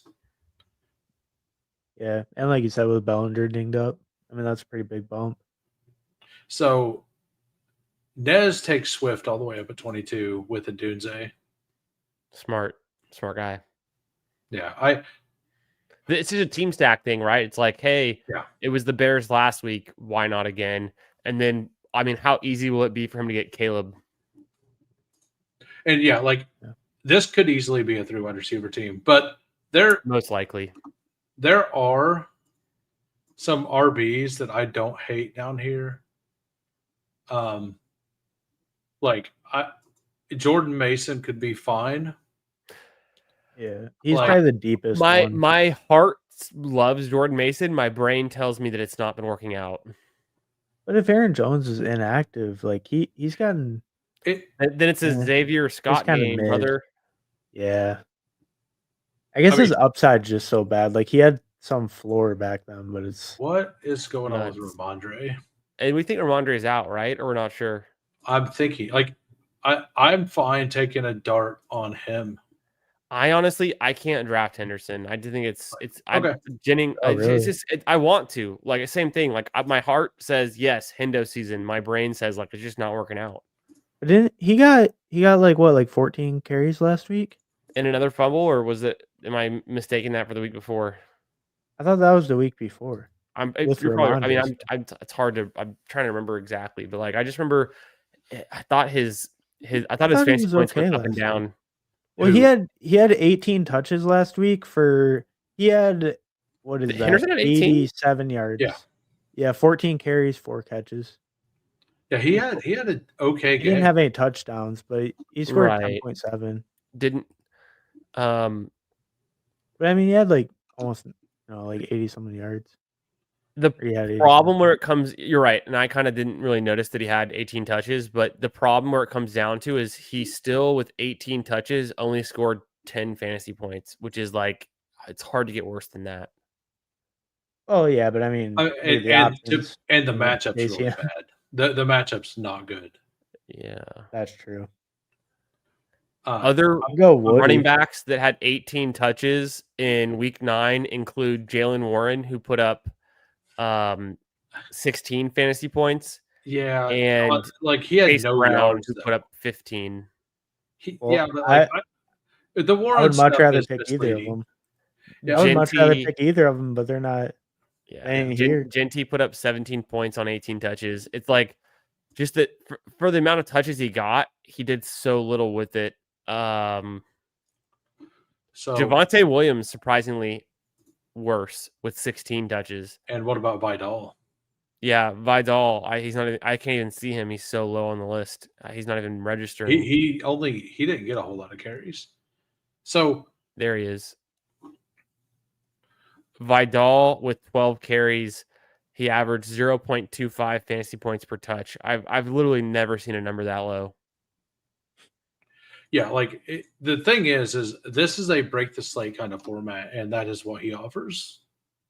And like, if we want to go 3 wide receivers, I'm fine with that. But if we don't want to go 3 wide receivers and we want 2 running backs, like our biggest upside swing, I think, is like those 2. Ooh, I really don't like Kamara. Not Kamara. Yeah, like I think Bucky, if you want to go biggest, but he's probably not playing. Right, like if he's still not like I don't think like and honestly, no one's playing Woody Marks. I actually like that. I don't mind that. I would take him over like any of the guys we've mentioned. What's his touches looking like? It's still good. Yes, that's not bad. We could see if he falls all the way back to the end of the draft. We could take tight end and a wide receiver here. Does that sound good? And if he makes it all the way back, we push him. We take him, and if not, so do we want to stack? Do we want to go Loveland, Wandale? Do we want to go Loveland, Darius Slayton? Do we want to go DJ Moore, Theo Johnson? What do we care about any of that? I'd probably be DJ Moore, Theo. I guess I really don't want a Giants receiver that. I mean, we don't have to take a Giants receiver. Like we could just go. We could go Loveland, DJ Moore, like. Or Jawan Jennings. I know you guys aren't into it, but I don't want to do it. Wandale's fine. Is DJ Moore more interesting? Wandale just went, so okay. Well, given that scenario, I think. Can you show me DJ Moore? I just don't have him on my screen pulled up, but like,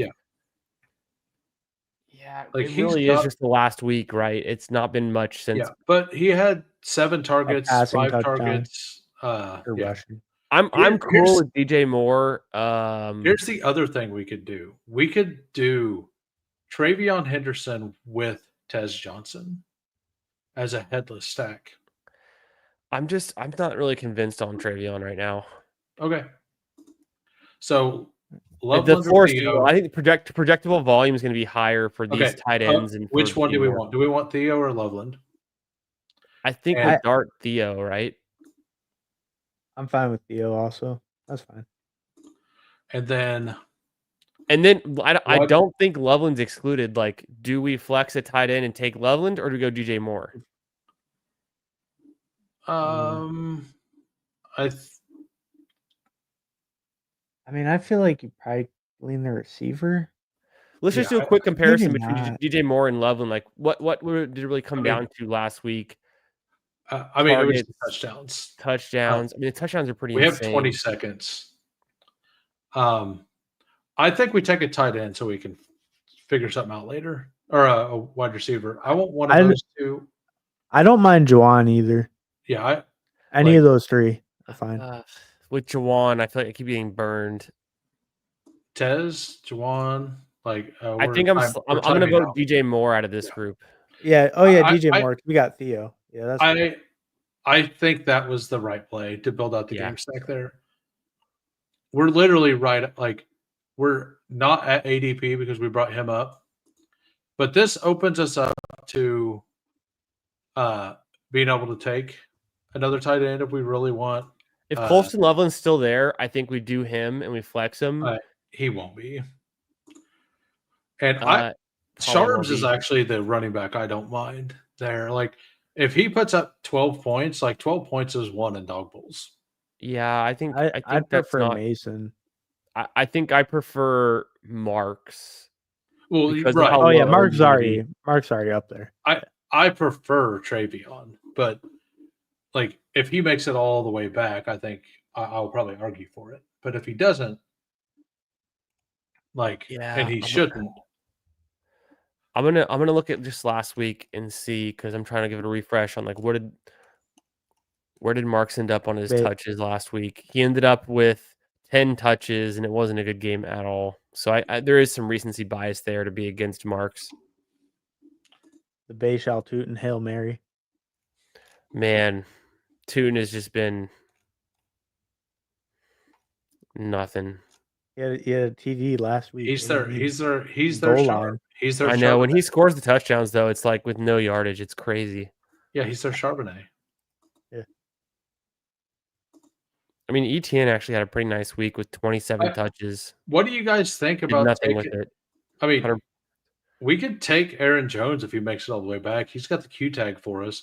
Like, I actually don't hate the Minnesota-Baltimore matchup.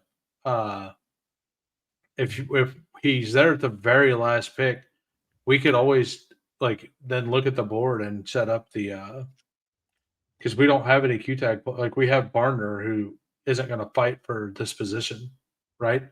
Because we'll be open to flexing a wide receiver or a running back, and we'll have all the options if we get Aaron Jones. I'll give it to you. Aaron Jones is interesting. He hadn't really had a lot of touches this whole season. He only has one touchdown, 34 total touches. Really good. Like, you had a touchdown. He looks explosive in the passing game, which I think is like an extra added element. So like I do agree. I can come around a little bit on Aaron Jones. I think because of the matchup, and he's actually been good in limited action when healthy. I think he's actually kind of interesting. Gunner hasn't even taken a what? Like, this is the other draft. Okay. So the person in the 12 hole, both drafts, has not taken a wide or a running back until the end of the draft. So yeah, I think it's Aaron Jones. Yeah, I think the Aaron Jones is a smart play. I think Aaron Jones is the best running back once you get past like the ETN range and Montgomery, and I think I'm starting to see it. So what about a third wide receiver? Is there anyone there that's like? I mean, Tez is still here currently. I think Tez is pretty fun. I don't think he'll make it back to us. Right. Is Torrey Horton probably not with Shaheed there, huh? I don't. I think we just need projectable volume at this point, where we're like we've already established our core. We really just need who can project for the most points. Like Alvin Kamara. No, not him. about with 3. I got another idea. How about Alvin Kamara? Oh God, I'm looking. I don't think it's any of these running backs. Honestly, I think it's either going to be it's probably a wide receiver. I mean, we could take No, not Brian Thomas. He's hurt. Not against Houston. I would rather have Tez as well. I mean, DeMario had a great game, I guess, but that's probably and Booty is hurt. Booty hurt too, so with the hamstring. So I saw Boote's name, but he didn't, or he has the Q tag. He's right there. He missed the whole last game with the hamstring. He went out immediately in the game. He goose egged. I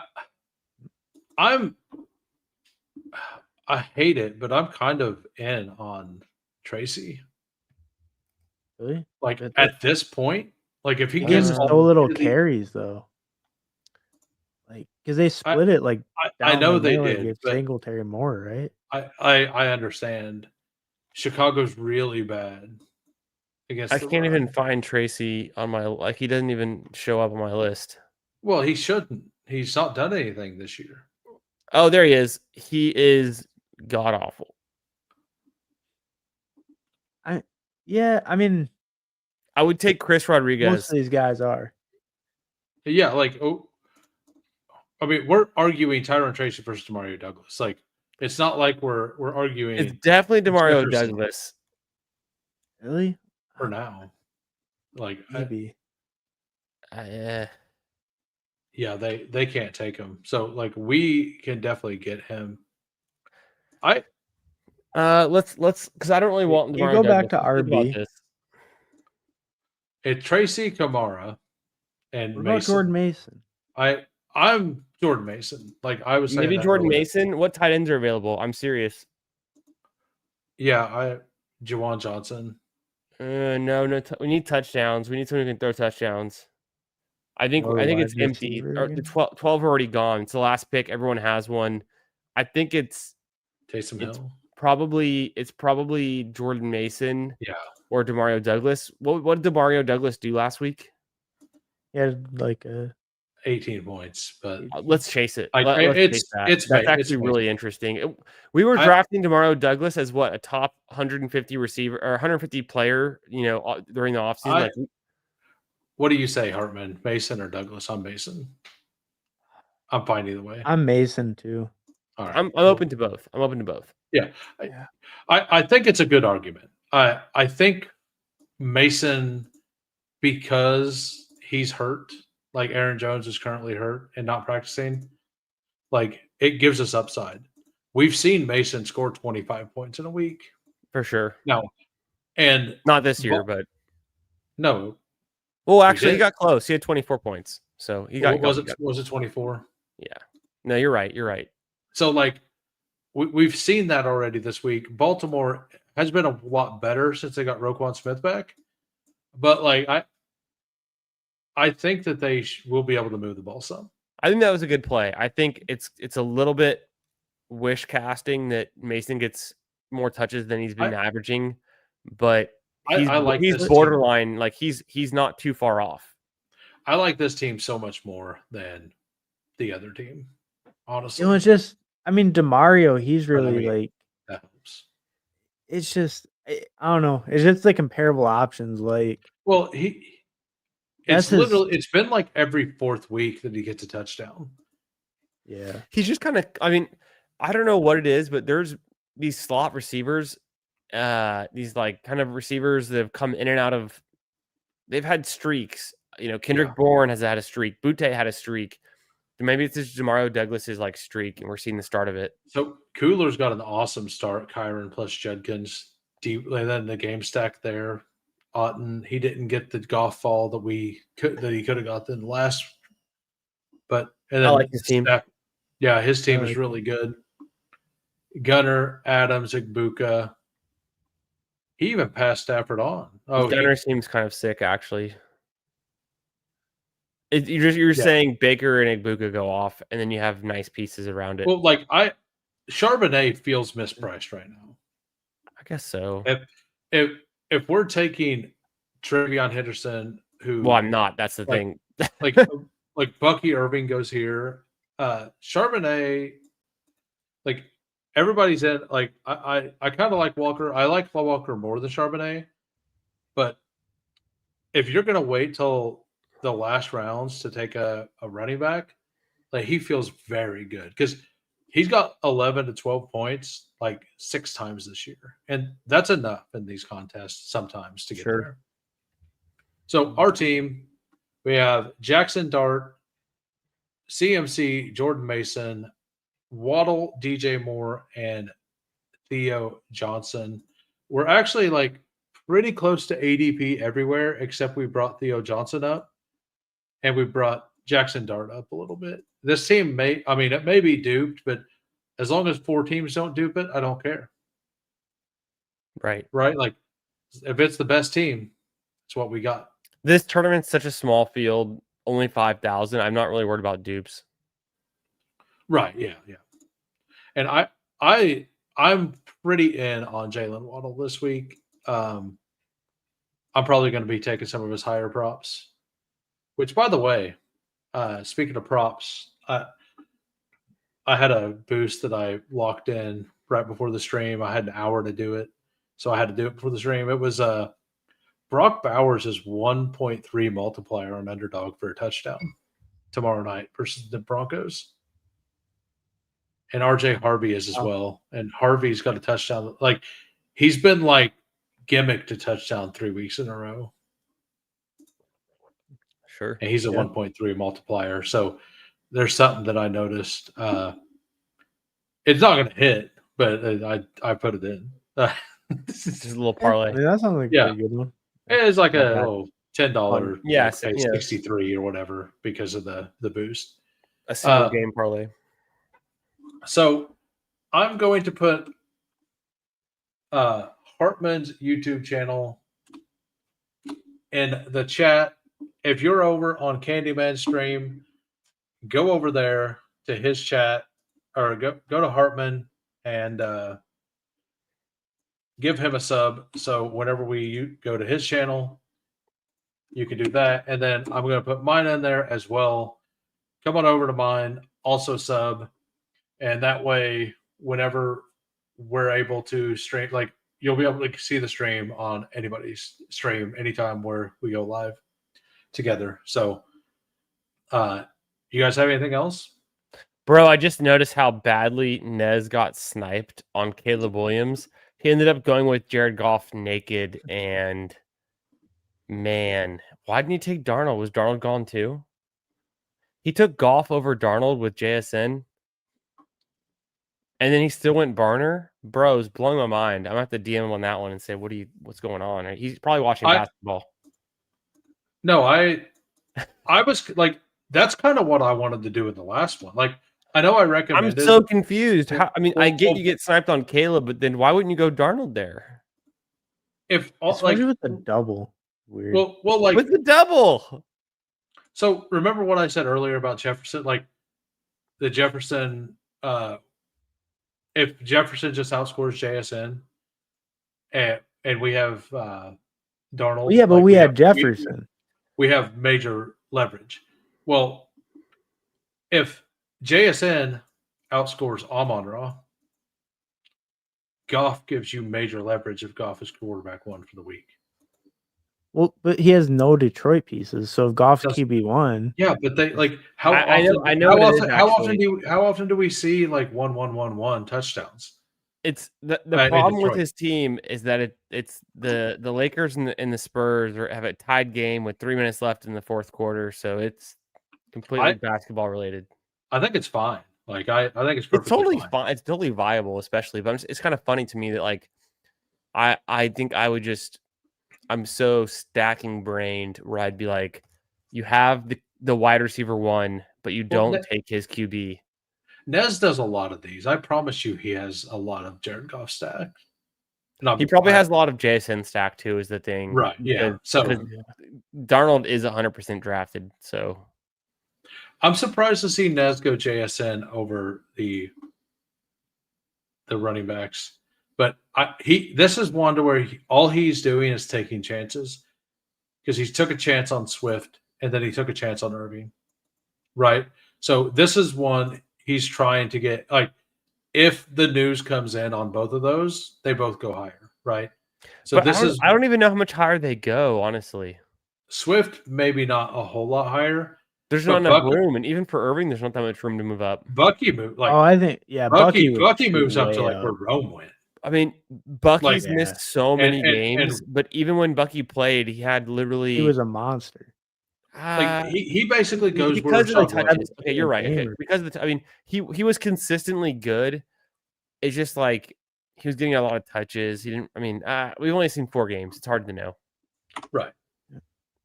But like even with that, I think he'd at least be in the second round. I mean, well, Rachaad White went in the second round, right? But I guess they would split if Bucky touches the football this week and he's the starter in week 11. I think you're right. I think he's a borderline first round pick. You said where does he go? I didn't say where. You didn't say where would we draft him. You said where does he go? He ends up moving up all the way up there. Everybody loves Bucky. Like Bucky. True. Bucky is absolutely a favorite of so many people. You've reconvinced me. It's just like my home league. I have Bucky Irving. He's been out for so long. Yeah. It's just been killing me. So like I'm that Bucky owner who's just like hating life. Yeah. I like that. Bucky Irving. Yeah, so I really like our team here. Like this is easily my favorite. And it would be even without CMC. Like if this exact team was with Achan, I would love this team. If it was with Cook, it'd be amazing. Like because of Waddle. Oh, game stack, yeah. Like all game stacked out. But like just with any of these wide receiver, like running backs, I would really like. I'm pretty close to having Dart my quarterback one this week. Like I know I'm not going to draft it that way or anything, but like he's probably going to be. I haven't looked at DFS yet, but I'm going to guess I'm going to have a lot of Jackson Dart this week. A lot of it. I really like Dart this week. Actually, 2 of my 3 dog bowls, I have Jackson Dart. I've Him and been May, such a toss up to me. yeah, Those and two I mean both feel so good. Dart, May, and Goff are the 3 I love this week. Like that's kind of why I don't mind this. I'm very in on the Lions smashing this week. Yeah. Yeah, no, I mean it feels like a spot they're, coming off the loss, they're gonna try to maybe prove a point against injured Commanders. Yeah, I mean beat up on the Beat up on Marcus Mariota and the boys. Yeah, just like doing God's work. That's what they're doing, or what they will do. But anyway, I'm gonna head to bed. It's 5 hours time for me to get up. So go ahead and give you guys' outros. Go ahead, Hartman. Oh yeah, yeah, it was a good time. I think we built some good teams. Got some good stacks and stuff. Yeah, always fun going over the slate, chatting with you guys. Candyman, Hoohames, like the stream, subscribe. Candyman. Always a pleasure, gentlemen. Thanks again for talking ball with us on a Wednesday night. For everyone in the chat with your questions, with your comments. Thanks for being here, supporting the channels, helping your boys out, having some fun. We're looking forward to the Week 10 slate. And who knows, maybe we'll see you guys in Kansas City in a few weeks. I think we drafted some nice teams, but we're doing some small volume. So it's kind of more of a fingers crossed, but I think we talked through a lot of the top plays for the week. And so hopefully that helps anyone out there in the chat or the viewers with kind of their sit start decisions or how they view like these rest of season takes for the players. So appreciate you guys for watching, and we'll see y'all next week for sure. All right. Peace.